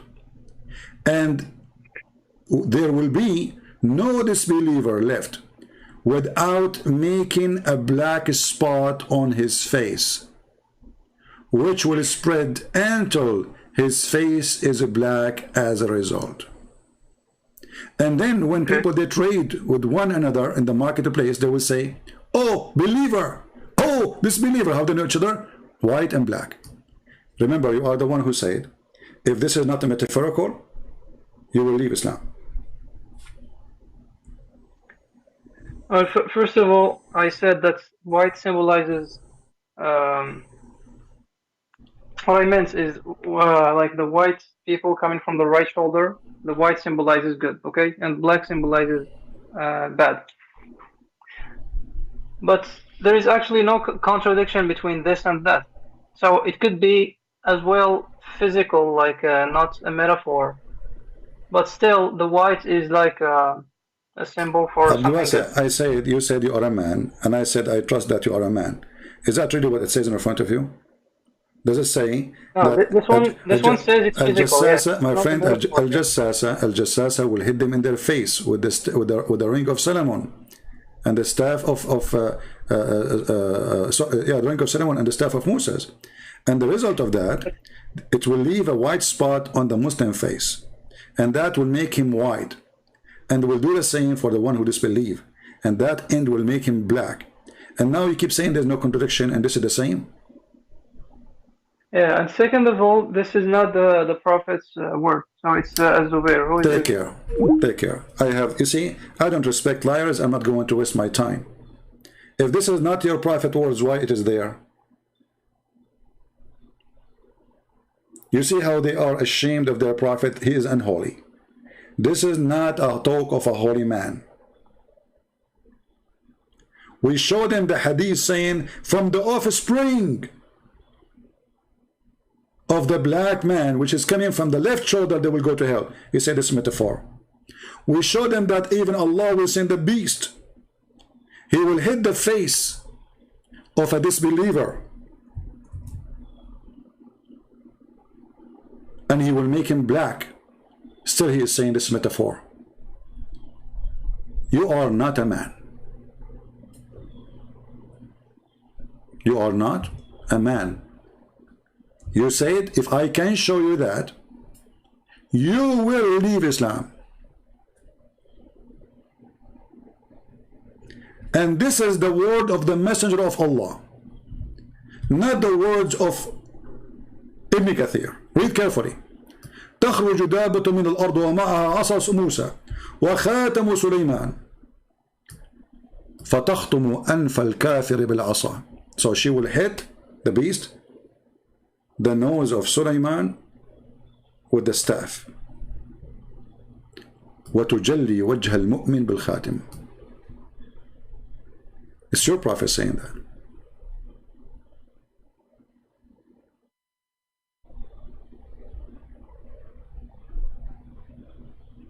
See the cowardness?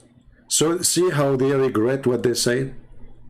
So Muhammad, child molester, he agree. He's a pedophile, he don't know. Muhammad, he jumped with dirty dogs. They're dead. Stinky water. Women menstruation. Muhammad, he go after his own son, wife. When the husband is not there, he flirt with her.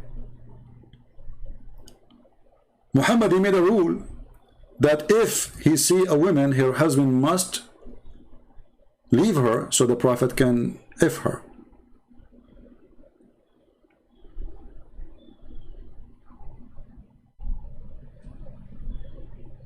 And this person, he claimed to be a decent man. He promised, if I show him, he will leave Islam. Now, you are the one who is watching. I don't know if you are a Christian or a Muslim. Be honest. Is that a metaphor? Is that really metaphor?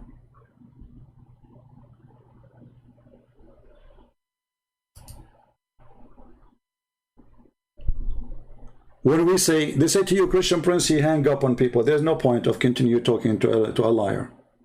I'm just wasting my time. The conversation is ended. There's nothing here. It's about hitting his face. Hitting his face. That metaphor. Making white spot in his face. Is that metaphor? Muhammad is even make it more clear. He says his nose. Is that metaphor?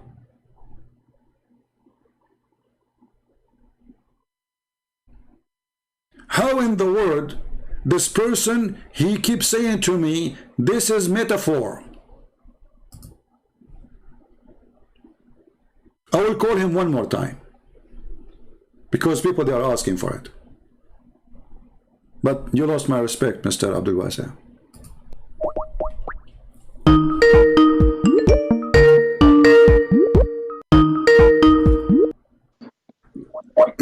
Why you hang up? Because you are lying to me. Lie. I told you this is not the prophet's word. This is not the prophet. Okay, no, this is the prophet word. Here we go. Read with me. It says that the messenger of Allah, he said. There is like, wait. Okay. Okay. So is that metaphor? Is that a metaphor? The animal is the animal a metaphor? Is the staff of Musa metaphor? Is the ring of Solomon metaphor? Is hitting the nose of the kafir metaphor? Is hitting the nose, hitting the believer is a metaphor? Okay. So this is the prophet's word. Where does it say here that there are going to be black or white spots? Well, this is how they recognize it. The Quran says, my friend, tabyaddu wujuh wa taswaddu wujuh. Muhammad was explaining the verse. I'm talking about this hadith. Don't jump. Yeah, this is the hadith about that verse. The Quran says, tabyaddu wujuh wa taswaddu wujuh. So faces will be black, faces will be white. Okay?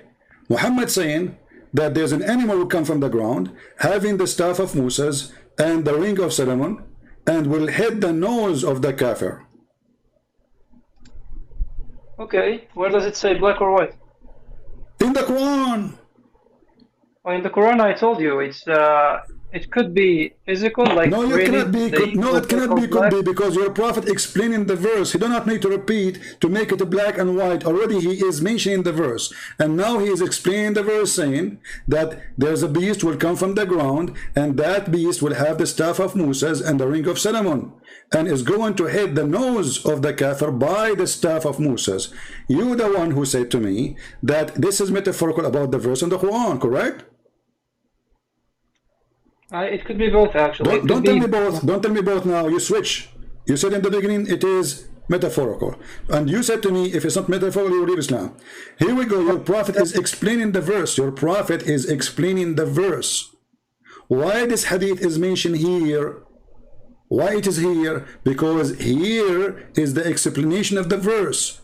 And who is the one is explaining the hadith? It's your prophet. You explain the verse, you mean, but how do you know this hadith? How, like this is Ibn Kathir, right? And Ibn Kathir took this hadith and put it under this verse. How did he find the relationship between this hadith and the verse? Because this is what happened. You Muslims, don't you have books of history where it says when the prophet he said that, he explained that?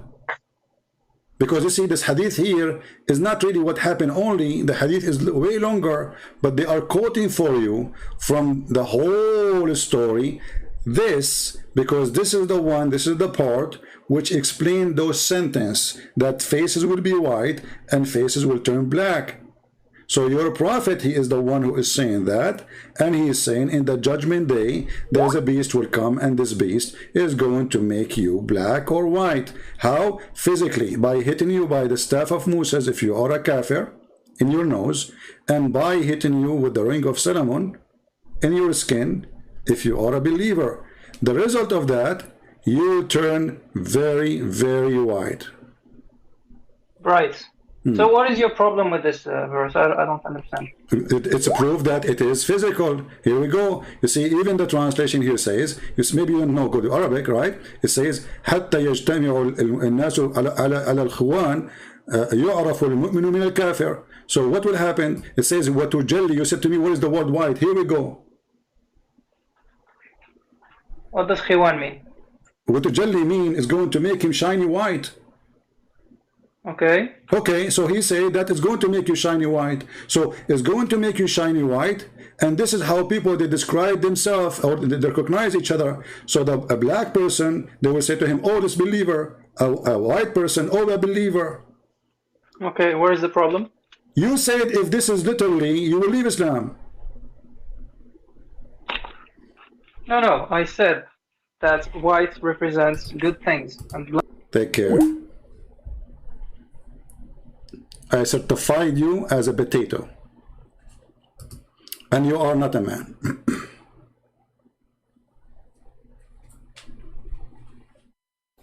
You are a certified potato. And you are not a man. You made a promise, everybody heard you.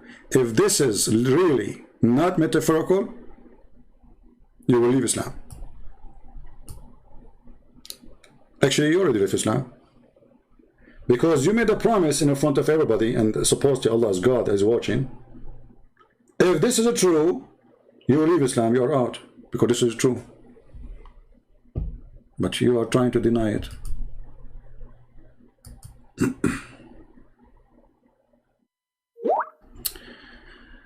We have a Muslim, he's trying to call us.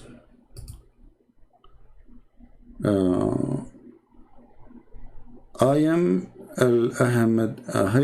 Alhamdulillah Muslim, call me and I will bury you. You call me while I am busy. Call me after 5 hours.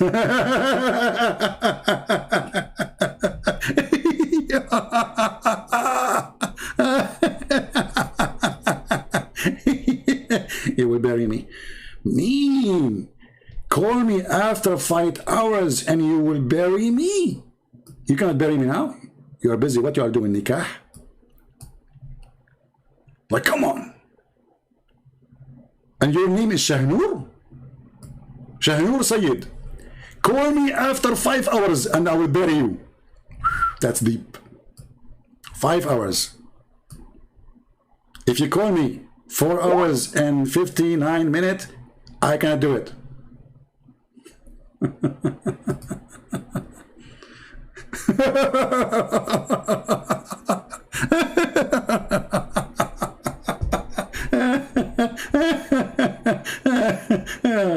Come on, you can't beat this comedy. Be honest with me, guys. Can you find any program in a TV is better than this? Look, here we have comedy. Here we have knowledge. Here we expose liars. Here we whip the floor with them. And here Jesus is victorious. It cannot be better than this. It cannot be.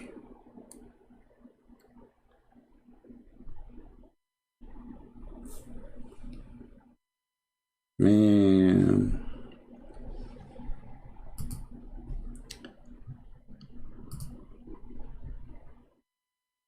So my friend,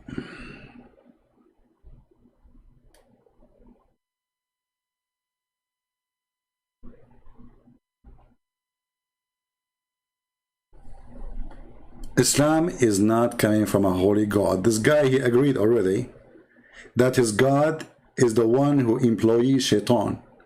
Shaitan work for Allah. Shaitan, he is sent by Allah to deceive his prophet. Shaitan deceived the prophet. Allah, he fixed what Shaitan did. I mean, look at this stupidity. So Shaitan, he sent to take a screw from the belly of Muhammad. Muhammad started leaking from his belly. Allah said to Muhammad, Billy, don't worry, I'm going to put the screw back. Unbelievable.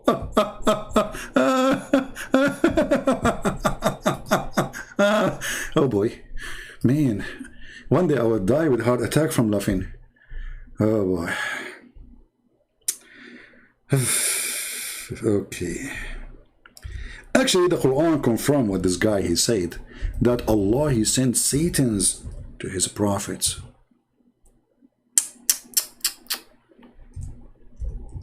He sent Satans, brother. They work for him. And those shaitans who work for Allah, look all those verses. And you know, when you see the Quran and you see the Quran attacking Satan, and then we find that Satan, he worked for Allah. I mean, how stupid is that?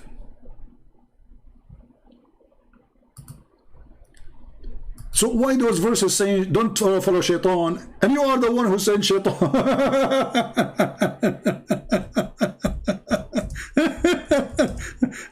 And you know, but the funny, by the way, when the Quran says that Allah, He sent to every prophet shaitan.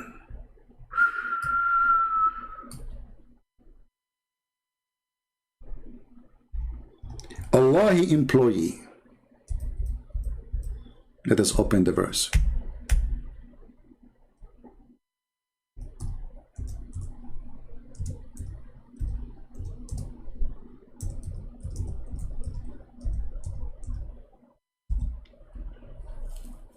Chapter 6, verse 112. Read with me, Allah.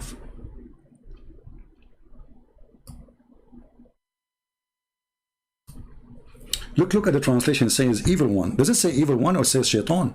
Satan's. I mean, look at this false translation. Where the word evil one's coming from? It says جعلنا لكل نبي عدو شياطين الإنس والجن. شياطين. Change the translator. This is Yusuf Ali. Let us take the different Abdul. Right away you will see how the Quran changed, brother. It's a miracle. It's a miracle. You know, who can do miracle like Allah? I mean, we have to be honest here. It's a miracle, brother. Where is the verse? Okay. Do you see it? Who is the one who employee Satan's? Allah. Who is the boss of Satan's? Allah. Who is the one who sent them? Allah. Why Allah He do that? Read carefully. And so we have appointed for every prophet enemies, Satan's, between two bracket devils, among the mankind and the jinns. Allah is the one who appointed shaitan. Are you suffering from Satan? Allah is Satan. Is Satan tempting you, deceiving you? Allah is Satan.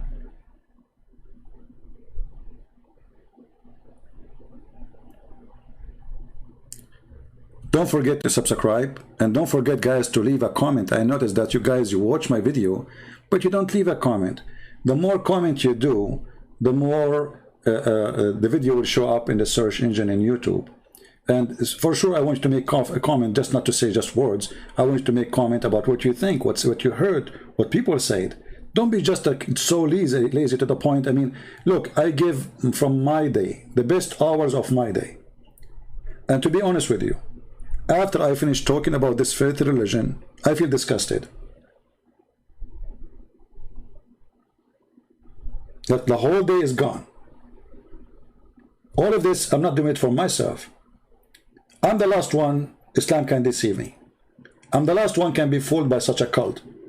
I'm the last one can be fooled by somebody want to be a pimp, provide me a vaginas. I'm not seeking vaginas. This God is the God of the vagina. What you get if you believe in him? Vagina. What you get if you believe in him? Long penis. What you get if you believe in him? 70 years orgasm. This is vagina God. And he made them kiss it. The black stone was a vagina. This is why you see Abu Bakr, he said to somebody he don't believe in Islam, he said to him, go and suck the clitoris of Allah.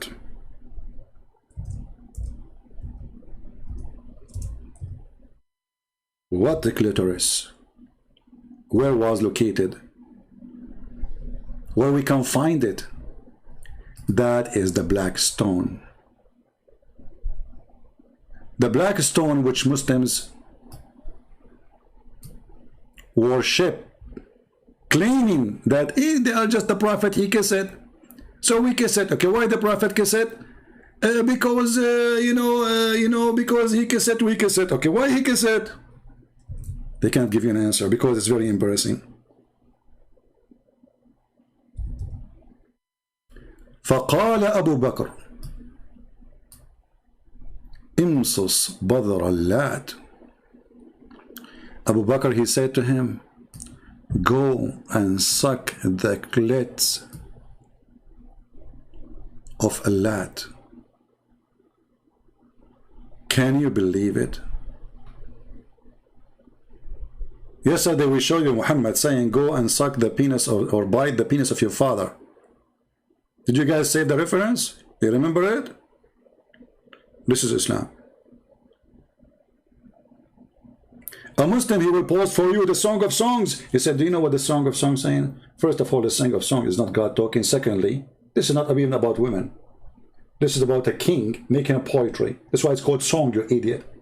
And by the way, the Muslim, they were making fun of the Song of Songs for centuries. The second did that, he says, Muhammadim dadam is there. Suddenly the Song of Song became about Muhammad. Suddenly Muhammad, he have a grass in his chest.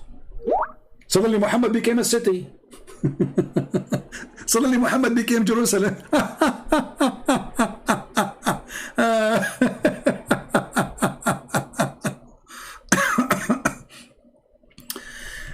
Look at this kid. Islam, the way to what? To the sewage? We just showed you your prophet. He took the way of Islam and he went to the sewage directly, and he took a shower there every day. So guys, look what the Muslim they say. They cannot debate me, and they are desperate. So look what they say.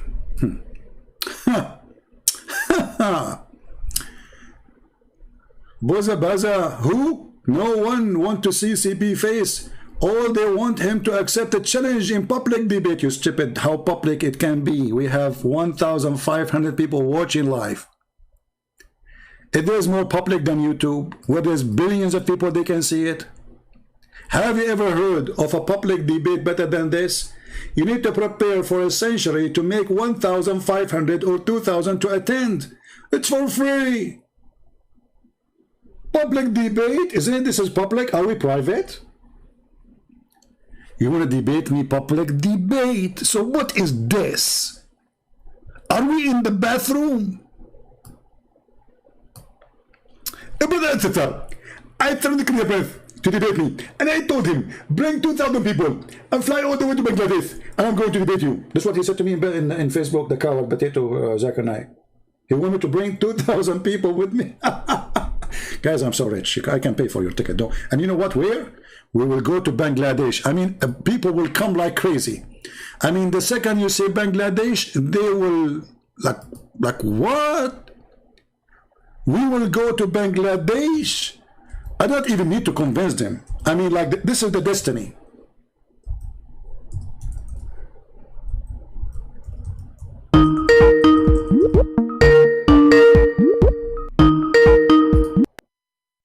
Hey Fatima, how are you?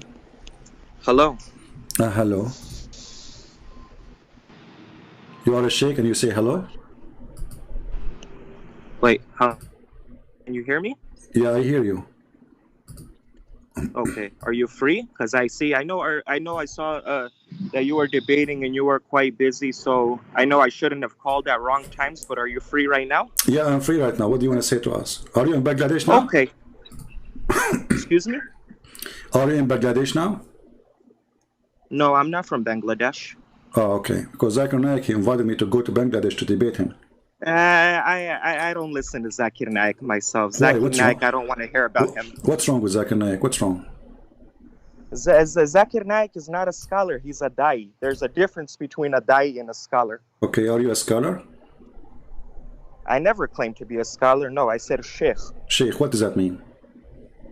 Okay, all right. So you want to play these games. I don't have time for this. The other day, did you say if you don't have listen, if you don't have time, then hang up. Were you talking about Surah Al-Minun verse 14 where it says Allah is the best of creators? Yes or no? Yes. Huh? Uh-huh. Okay. So what is the Arabic word used in that verse, since you're an Arabic scholar? Khaliqeen. Khaliqeen, what does that mean? Creators. Okay, why is the word Badi'a not used? What Badi'a mean?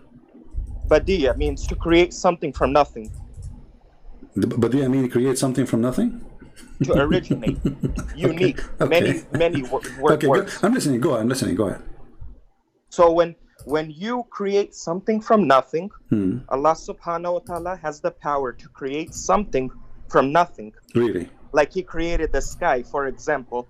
He created many things from nothing. But a human being can be a creator in the sense where they create something from a material. For example, if you have a tree, can a human being create a tree if they have wood?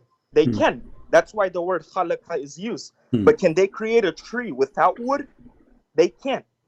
So it's in less insignificance, if you understand, but you don't know the Arabic. That's why you just told me what is badia. You not know you Arabic. claim to be an Arabic scholar. Guys, I do not know Arabic. Speak to me in Arabic.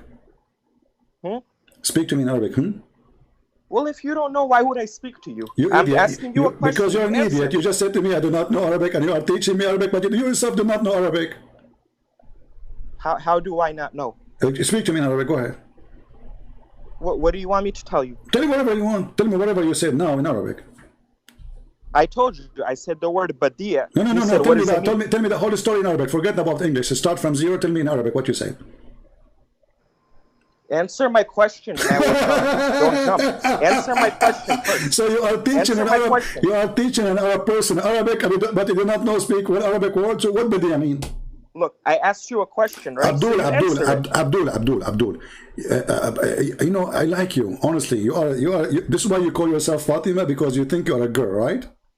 I told you about that. I said it's not even my Skype account. I don't want to hear that. I asked you a question. Why can't you answer but you me? keep it. Why But are you keep it. Okay. Why Hold are on. you jumping? Okay, hold on. So if Allah is the originator of everything, correct? Correct. All right. Who is the originator of the leg of Allah? Of what? The leg of Allah. You're talking about Surah Qalam 68 verse 42? I don't know. You know better. Okay, yeah, that's talking about the greatness of Allah. Okay. No, there's something called sifat, if you understand. Don't fool people. So what the shin of Allah present here? It's talking about the greatness of Allah. You know the verse. You want to post the verse so people can read? This is not a question. I'm asking you, who is the one who created the shin of Allah? Well, that's a foolish question to ask. What are you trying to say? Why? What are you trying to prove? Well, because Allah is a physical being and He have a shin. And No. That's why it says وَلَمْ يَكُنْ لَهُ كُفُوًا أَحَدٌ. Okay, nothing is equal to Him. Who cares? Nothing equal to my dog too. That's why there's Surah Al-Ikhlas. Okay, this is not the question. Allah has a shin. You have spread many lies. I see multiple lies. You say that the Prophet Okay, hold on. Don't scream. You said he's stolen underwear. Don't scream. Don't change topic. Don't change. You see, the second we go try to be consistent in the topic, you start jumping, trying to. Don't force me to hang up on you. Don't be a kid. So I'm asking you now.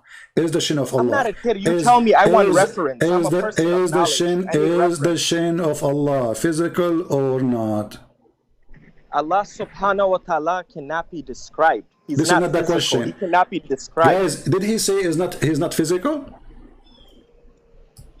I just explained to you. You're not listening. Can you confirm? I am listening now. Can you confirm for the second time that Allah is not physical?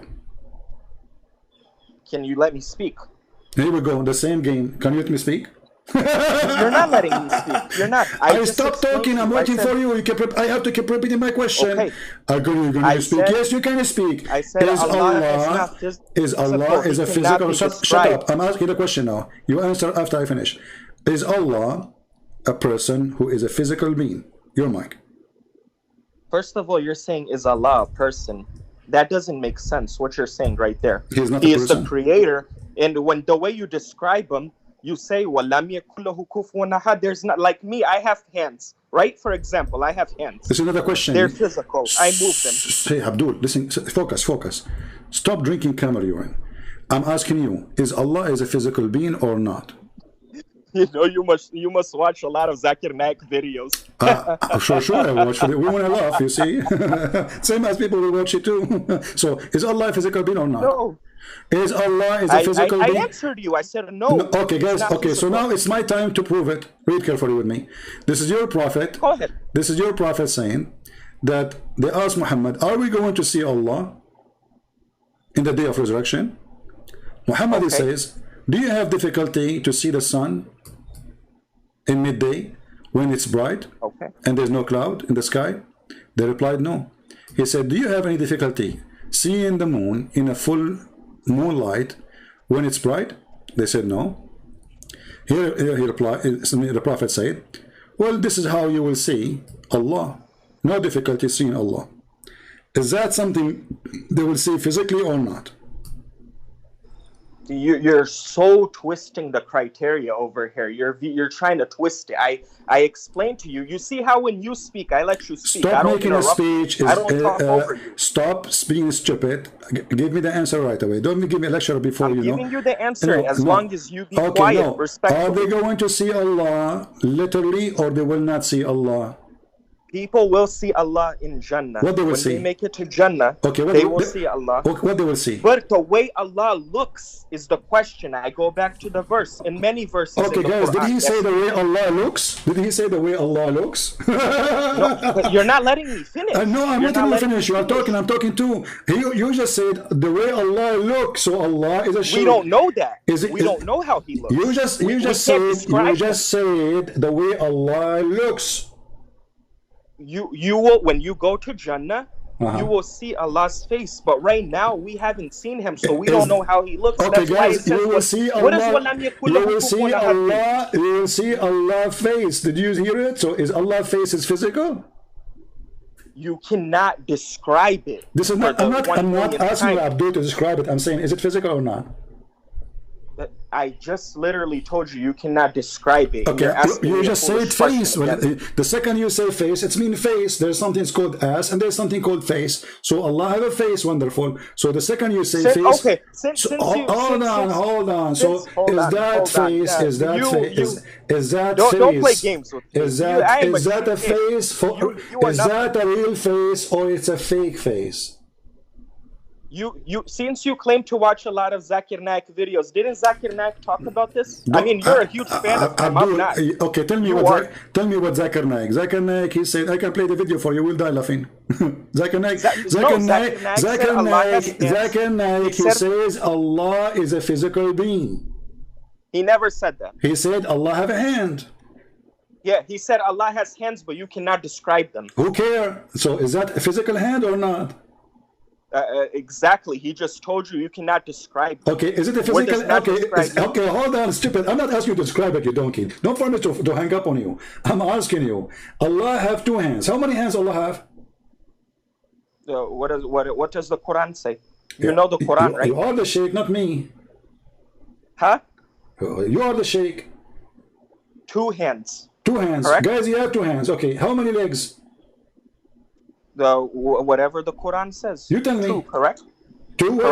Where it says you have 2 legs? Can you show me the verse?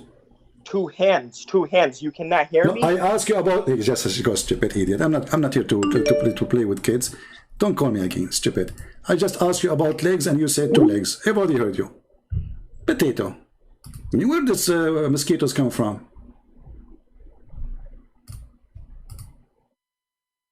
I just said 2 legs, and you said 2 legs. How many legs Allah have? You said 2 legs. The second I said to him, where it says that, I said 2 hands. No time for kids. Abdul, potato. You are a joker. Your God Allah, even He have a shape. And not only that, He changed His shape. Like what the heck? He is, brother, He do play hide and seek. What? Allah, He will come to them in a shape? Yes, brother, and they will not recognize Him. Then, brother, what will happen after? Allah, He will go to His bedroom and He will change His shape. Like what? Allah have many shapes. We ask him, is Allah physical? The coward, he said, no. Read carefully. Allah will come to them in a shape other than they know. Like what the heck? He just told me nobody can describe Allah. He just told me nobody saw Allah. Is the face of Allah is a physical? Nobody can describe Allah. Like, this is not the question. Now suddenly the Muslim, they know how Allah look like. So look, Allah will come to them in a shape other than they know, and they will say, I am your Lord. You know, I don't know, I'm not reading correctly, because you know, Muslims, when they read Islam or something, they make echo. You go to a Muslim chat room in Paltalk, they love echo, they worship it. They are #1 people who use echo in the world. So they read for you, it says, Allah will come to them, in the shape, and other than they knew, no. And he will say, I am your Lord. They will say, we seek refuge with Allah. And from this place, our place. The most hilarious chat rooms is Muslim chat room where nobody dare to chat. You know, once I went to a chat room, Muslim chat room, everybody have red dot, which means nobody can use text. So I text the guy. You can text him in private if his account open to receive the message. I said, what he's playing in the audio? He said, I don't know. Is it on to Muslim? He said, yeah.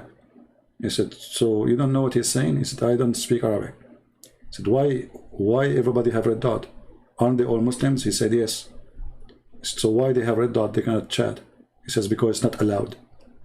I said, allowed what? Not allowed to ask questions. It's education time. It's education time. You join the classroom and don't ask a question, brother. University of no questions. Everybody will graduate with degree of Sharia law. You will learn when it is halal to shave your underarm. But don't ask questions, they are serious. A Muslim girl, she called the Sharia TV law, Sharia program, and she asked, brother, obviously she is a whore. You know, the way she was talking, she was very, very bad, you know. But maybe she is just making fun, I don't know. She called the sheikh, two sheikhs. Assalamu alaikum. The sheikh, he said, wa alaikum assalam, sister. She said, my sister told me that when I take off my clothes, the fish, they start shaking when I take off my clothes, see my beautiful body, and I'm naked. The sheikh, he started sweating. The other guy, he's drinking water. He whipped the whole water in his mouth. And then, okay, the sister, so you are in your room and you take off your clothes and the fish is shaking. Sister, I think, well, iyazu billah, sister, those fish are genie and they are looking at your pure, beautiful body, sister. I advise you, sister, not to take off your clothes in the front of the fish tank, sister. The girl, she said, oh, but this is the only room I have. Then the guy, he said, okay, sister, sister, I think it's better for you then if they cover it by blanket. Like, what the heck? You see how serious the program? I mean, the girl, she's taking off her clothes and the fish is masturbating. What a dirty fish. What a filthy son of a mut'a fish. I mean, shame on you. We bring you to our house. We put you in a fish tank. We feed you every day, and now you are going to watch Fatima taking off her clothes, and you masturbate, you filthy. If I am you, I will barbecue the fish. I will shoot it. A fish shaking when she is taking her panty? Like, what the heck? Scientifically approved, brother. The same thing. You ask them, okay, Allah have a shin. What is the shin of Allah? You cannot ask questions. Allah, he sit in the chair. How is the chair? You cannot ask questions.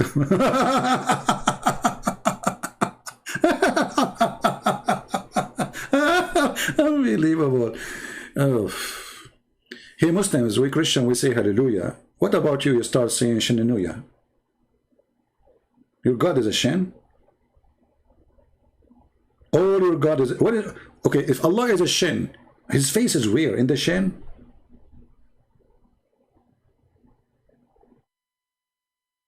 That's deep.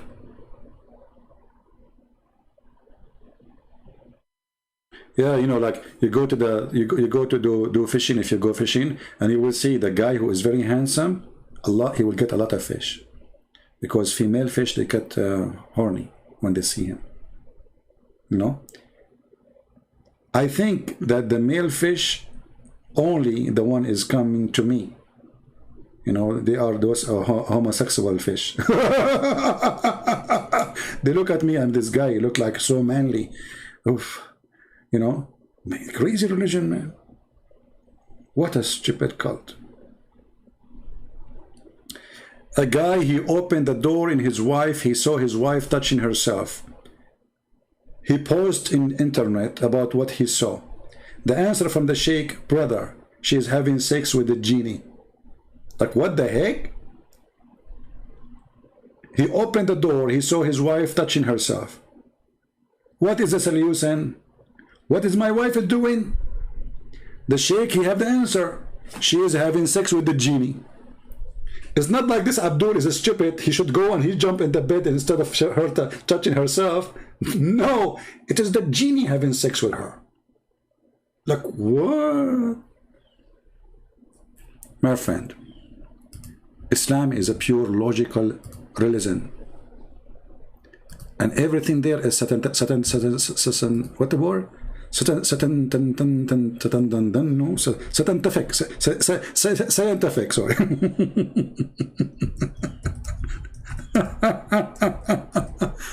Oh boy.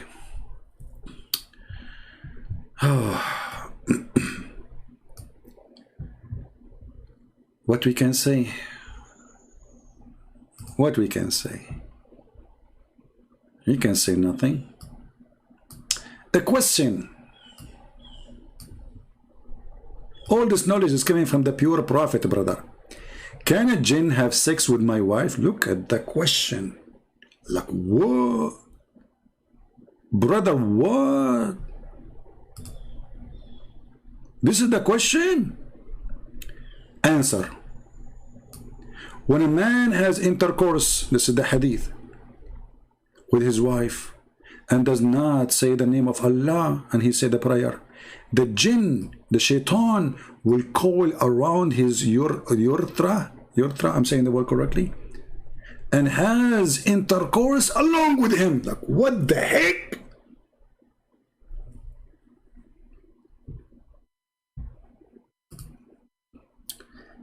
There's a smart Muslim, he used to come to a Christian chat room, and they give him the mic, and each time they give him the mic, he say the same, you Christians, you are the sons of shaitan. The Christians didn't know what he's saying. What he's saying, the way you are saying of shaitan, he thought like he's there because they don't believe in the same God, supposedly. Maybe, but I know what he's talking about. He's talking about this. So the admin there, he sent me a message, says, can you please get this guy busted? We didn't know what to say to him. I know you can do it. So I said, man, I'm busy doing working. I said, just come on, take the mic for a minute.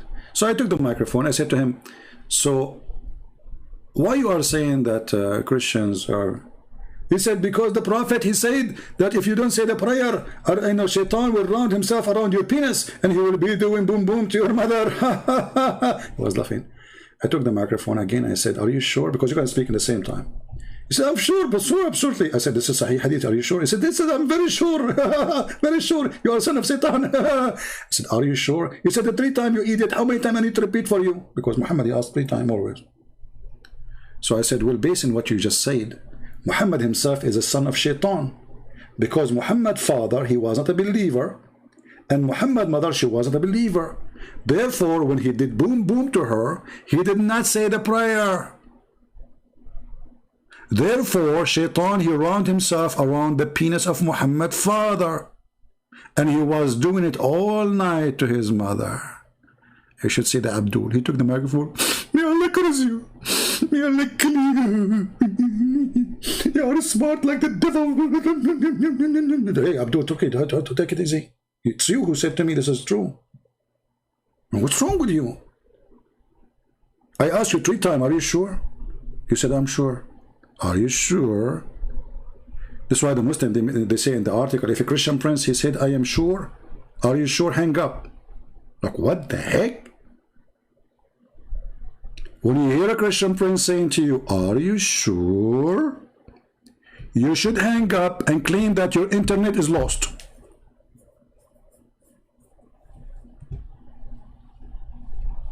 Hey Muslims, Muhammad is a holy prophet. Are you sure? I'm sure you are sure. Very sure. And very mature. And very genius. I mean, look at this. Who knows this prophet of God? And here the reference, brother. Look at the reference, brother. Al-Hakim al-Tirmidhi, he said in the book, etc., in the page, etc., blah, blah, blah, etc., he says, narrated from Mujahid, when a man has intercourse with his wife, and he does not name Allah, the jinn coils around his penis and has intercourse along with him. I don't know how women they feel with this. Threesome, and you don't know. You guys are doing threesome and you have no idea. Actually, there's more funny story about supposedly Solomon. Anyone remember the story we read to you before? Solomon, when he lost the ring, how he lost the ring, by the way? He went to the bathroom, you remember? He went to the bathroom, he gave it to his wife. His wife, her name is Jarada. So, Shaitan, he took the look of Solomon, brother, and he come to the wife. And he made himself, he just left the bathroom. She gave him the ring, and by wearing the ring, he controlled the kingdom. Same, a very nice cartoon movie. And then the wives, and he ordered the soldiers to kick Suleiman from the palace. Like, what the heck? The real king now is out of the palace. But the wives, when Suleiman, he went to the bedroom, they noticed that he is so good in boom boom business. This is the mistake of the devil. He was doing boom boom to the wives of Suleiman non-stop. Like one after one after one. They say to him, don't you want to eat? Aren't you tired? No, no, no, we want to continue.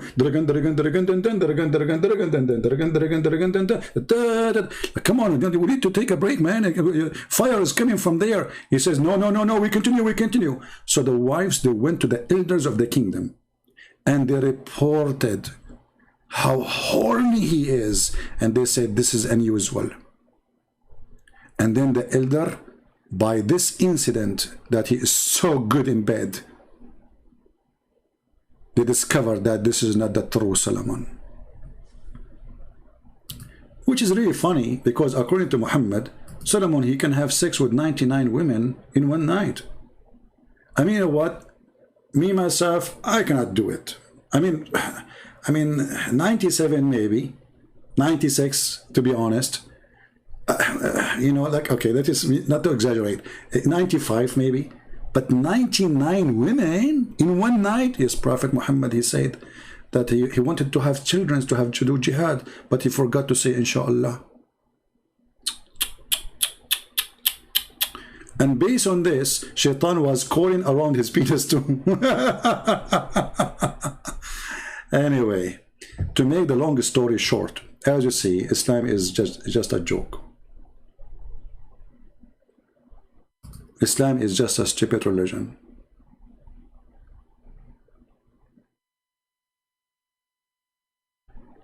You cannot be really a serious person and you believe in such a madness.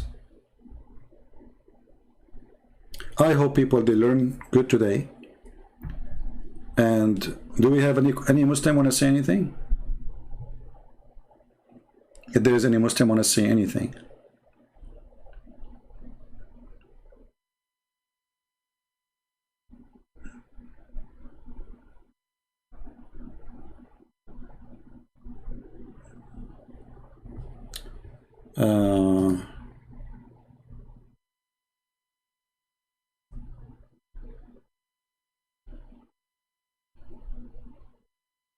Anyone?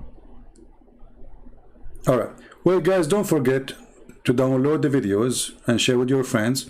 And please don't load the video right away. Wait for 24 hours. You can download the video right away. Always download the video right away, because you never know. So download the videos, but don't load them until 24 hours pass. And please, later, those who watch it, don't forget to leave a comment, you know, on underneath of the video, because that will bring more people to watch it and more people to discuss, you know. Okay, we have a request from an ex-Muslim. You remember the lady who left Islam? So she is saying chapter 46 verse number 12. Okay, we will do this. I was going to finish actually, but let us go there. This lady, she left Islam, and she have a request. All right, chapter 46, she is asking, her parents is next to her, and she want me to discuss this verse. I'm not sure what is the question, but this verse is simply clean.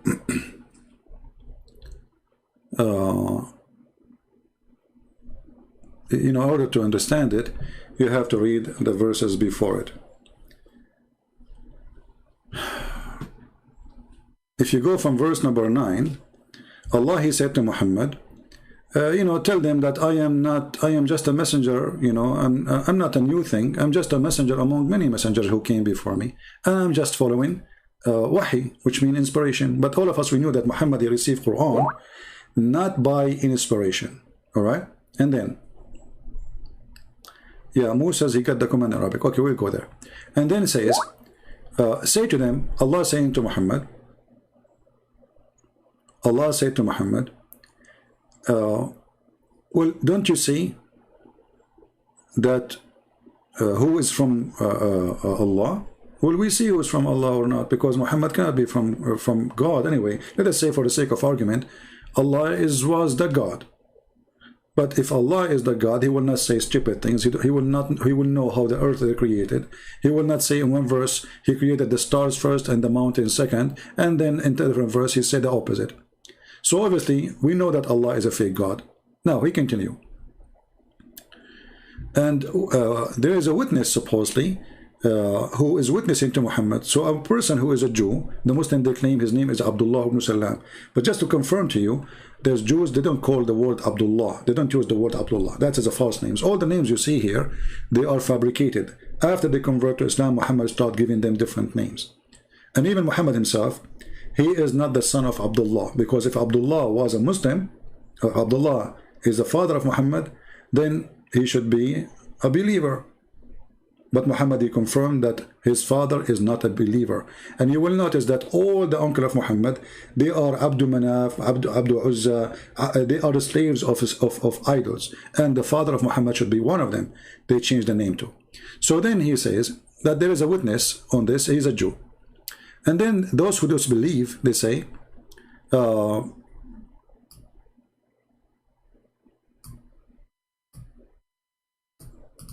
which is the verse doesn't make sense. If those who disbelieve believe before us, or those disbelieve before us, and those who disbelieve, between them two brackets, strong and wealthy, say to those who believe, the weak and the poor. And here you see the deception.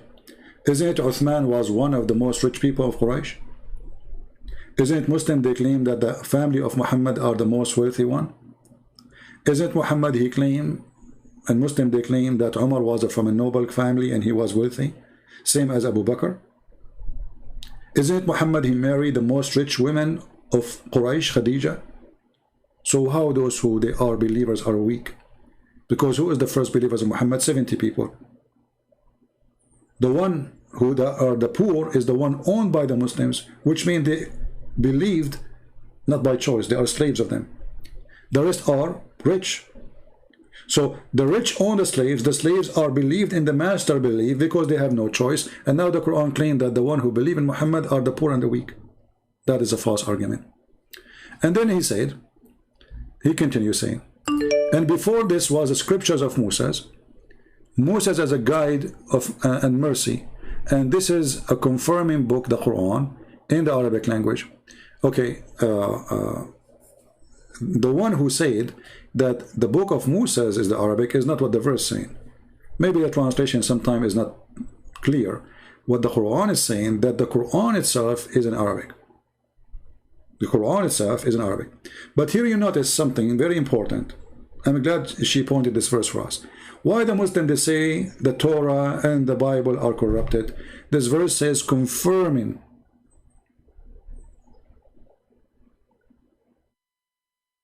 The book of Moses confirmed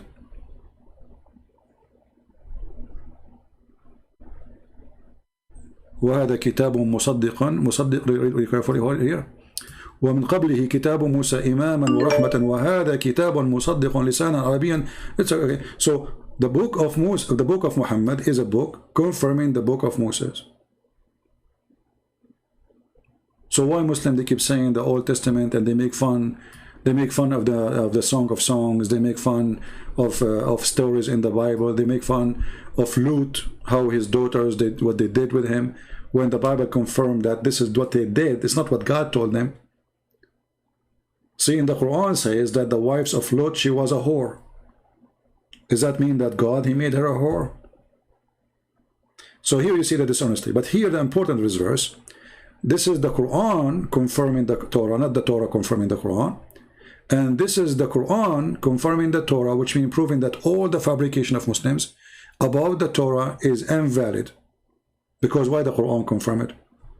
And you can change the translation if you don't like this translation. Anything else?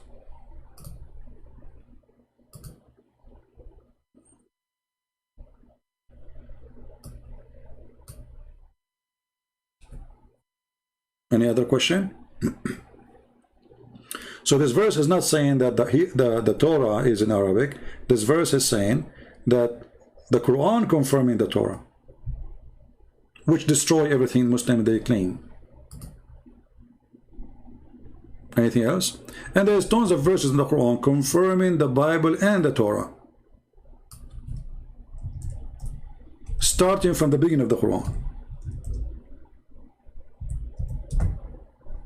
as you see here, chapter 2 verse number 89. And when there's come a book of Allah confirming what is with them. You see, it says what is with them. In the Arabic is so clear. مُصَدِّقًا لِمَا مَعَهُمْ. Some false translation, they say to you what was with them. This is what Arabic says. You can copy the Arabic actually. You can copy it and post it in Google Translation just to get them busted. Alright? So the Quran always confirmed the Bible, and the purpose Muhammad was saying that at that moment Muhammad was trying to make the Christians accept him as a prophet. So he was going with them. We confirm, we believe Isa was born of a virgin. And the reason Muhammad, he called Isa, I believe that because he thought that Maryam, the sister of Aaron, she is the mother of Jesus, according to the book of the tradition, not the Bible. The Bible says that this woman, she did not have children. The Bible never mentioned that she married and she had children. But according to some tradition books, this is what Muhammad heard from the Jews, that Maryam, she is the sister of Aaron, and she have a son, his name is Isa.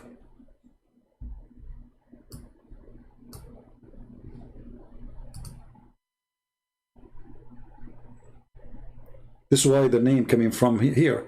And then Ka'b al-Ahbar, which is a big supposed scholar of the Hebrew people, came to Muhammad, and he said to him, he did not find Muhammad, he found Aisha. He said to her, but this is wrong. There's hundreds of years between Mary, the mother of Jesus, and Maryam, the sister of Aaron. Aisha, she did not say to him, you are wrong. Aisha, she said to him, you are a liar. Not only not wrong, you are a liar, which means obviously that's what Muhammad meant. When he came back, Muhammad, Aisha, she told him, this is what this Jew, he said, and he is a big Jew. He's a big rabbi. Muhammad, he have to fix it. He said, oh, they used to call them by their great prophets. But remember, Maryam or Mary, the sister of Aaron, is from different tribe of Mary, the mother of Jesus. So they are not ancestor. There's no connection. They are not from the same tribe. But this is how you expose liars. A Muslim asked me, did Isa speak Greek? I told him that Injil, which is Greek, and he says, okay, but you see, this is a good question actually. So the Muslim saying, if Jesus, he speak a Greek language, that explain why the Quran call it Injil. No, doesn't explain it. Because Jesus was sent only to the Hebrew, according to the Quran. Bani Israel. And that's what Muslims they say. They say every prophet was sent to his nation, and they claim that Muhammad was sent to all mankind. So if Jesus he was sent to the Jews they speak Hebrew. The Greek language is the language of the enemy. The Jews, they are fighting for their freedom. They are under the occupation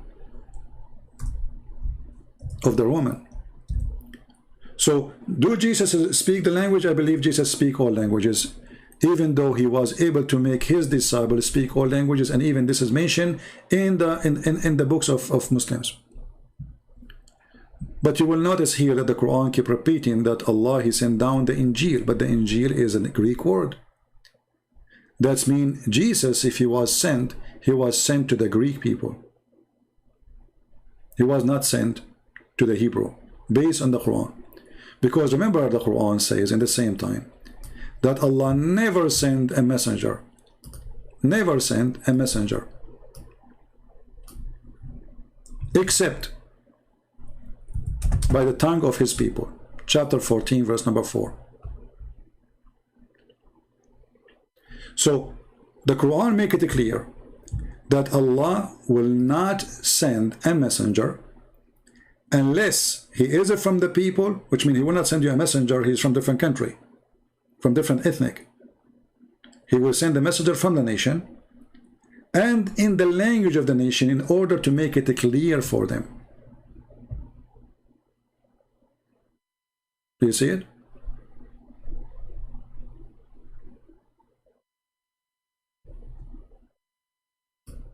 So if Jesus was a messenger sent by Allah, as they claim, and then the book of Jesus is in Greek, as the Quran say, then the stupid Allah, he miss the map. He think that the Jews, they live in Greece.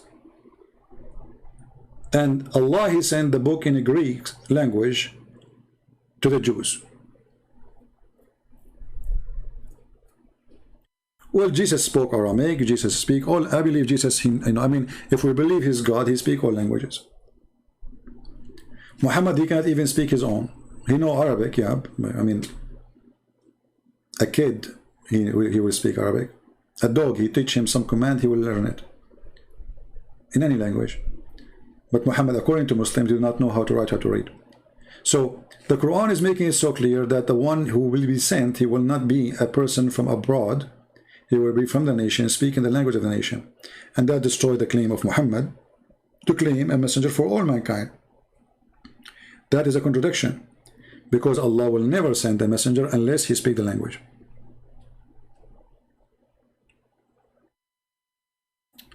Any other question? We have Mr. CYKA. He was 35 years as a Muslim, and now he left Islam. I'm so happy for you, my friend.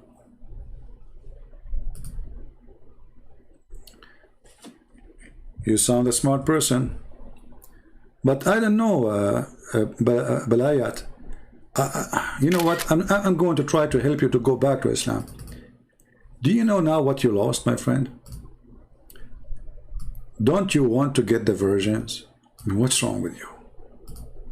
Don't you want to see women jumping all over you like monkeys?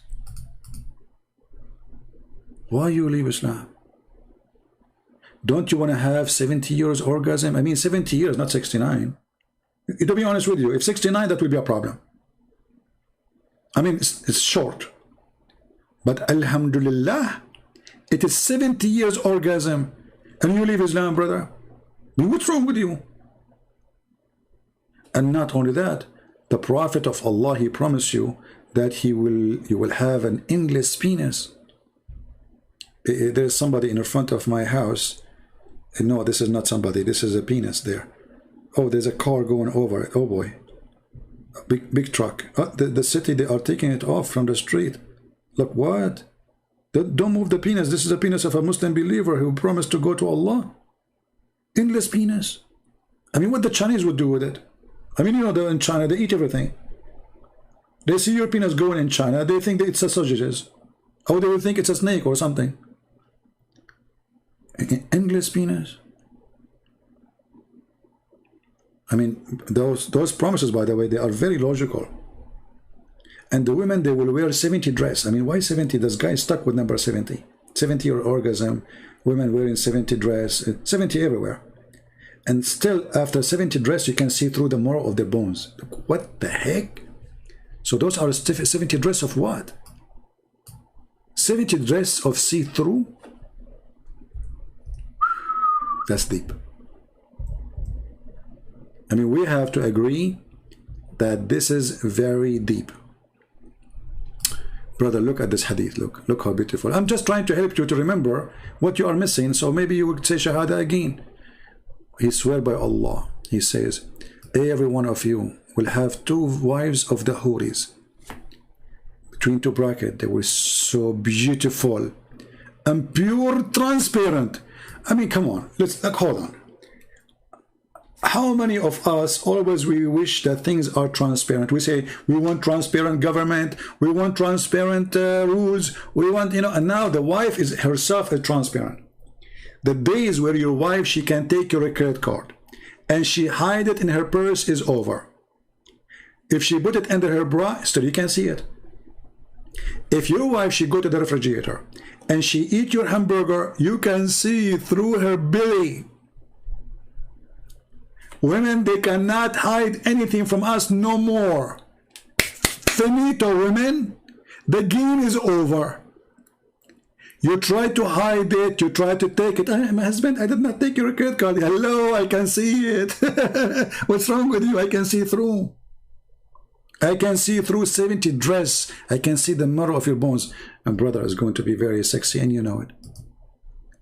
I mean, I don't know how many of you have a good imaginary. I think none of you have good imaginary. Let us be honest here. The Holy Prophet, he gave us a holy description of the women in the heaven. What the women in the heaven will do. Brother, I don't want to show you a picture of somebody, you know, so I prefer to show you a picture of one of my wives. This is one of my wives going shopping. And look, she is very conservative. I mean, you can tell. And brother, you can see everything. Look, you can see inside the purse. Look at this. The game is over. They cannot play with us. All of this, alhamdulillah, because of the wisdom and the promise of Allah. The dream come true.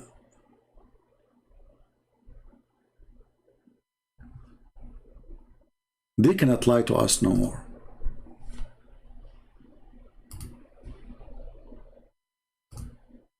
I don't know if it's going to look good if this is your mother-in-law. I'm not sure about that. Or but anyway, let us assume that this will be only for the good-looking women. You know, good-looking women. Look at this. Who can resist this? Let us be honest here. You are now in heaven, and the beautiful whore is laying down. or she is doing this. Look, I think this is very tempting. I should change it. Come on, we cannot do that. What about this? Like, what the heck? Man. I mean, the Prophet of Allah, he knows best, and he exactly tells us the truth. This is true. This is how women, they will look in heaven. And by the way, if you are a Taliban and you are listening to me, according to Muhammad, Allah will make you a green bird. Look at this. The guy, he joined ISIS, he did suicide bombing, and now he will be a green bird. Green what? Green bird, brother.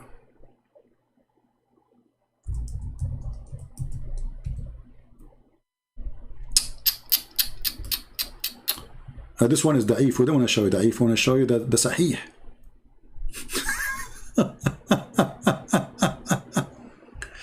Yeah, the sahih. Don't show me the da'if. Okay, this one. Allah will put the soul of the mujahideen inside a green bird.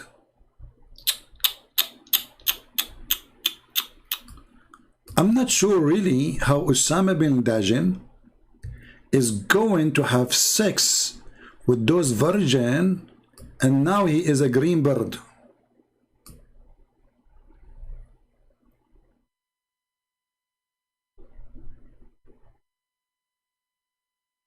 Allah will put their spirit in the crops of a green bird, which go down to the rivers of paradise and eat its fruit and nestle and in lamps of gold.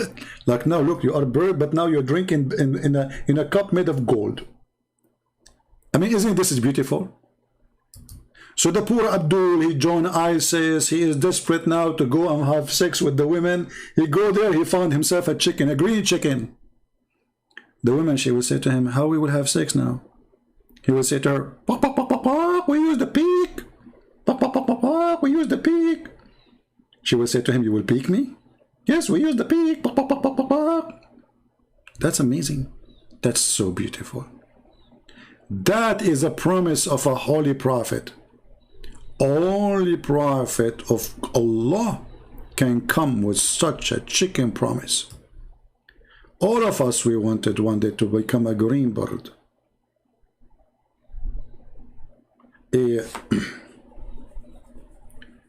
Man, I used to do a lot of hunting before. I just need to clean my rifles to go and hunt for green birds from now on. Because look like when you kill a green bird, you are killing Osama bin Laden. Me.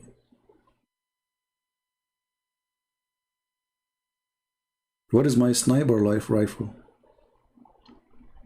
Anyway, I don't know. This guy who left Islam, I feel sorry for you, to be honest with you. You don't know what are you missing, because you will be a green bird and you will eat all the kind of worms. I mean, look, you go to the buffet. You are a bird now. What is the best food for a bird? Worms. You go in the open buffet, you will find all kind of delicious worm, like worm with sauce, worm with garlic, worm without garlic, worm with the barbecue sauce, worm with, I don't know, you use the imagination. I remember once when I was in Thailand, there was a woman selling cockroaches. Honestly, cockroaches, big one, a huge one. And she said, she don't speak good English. To her, what is that? It's cockroaches? She said, yes, it's good for boom boom.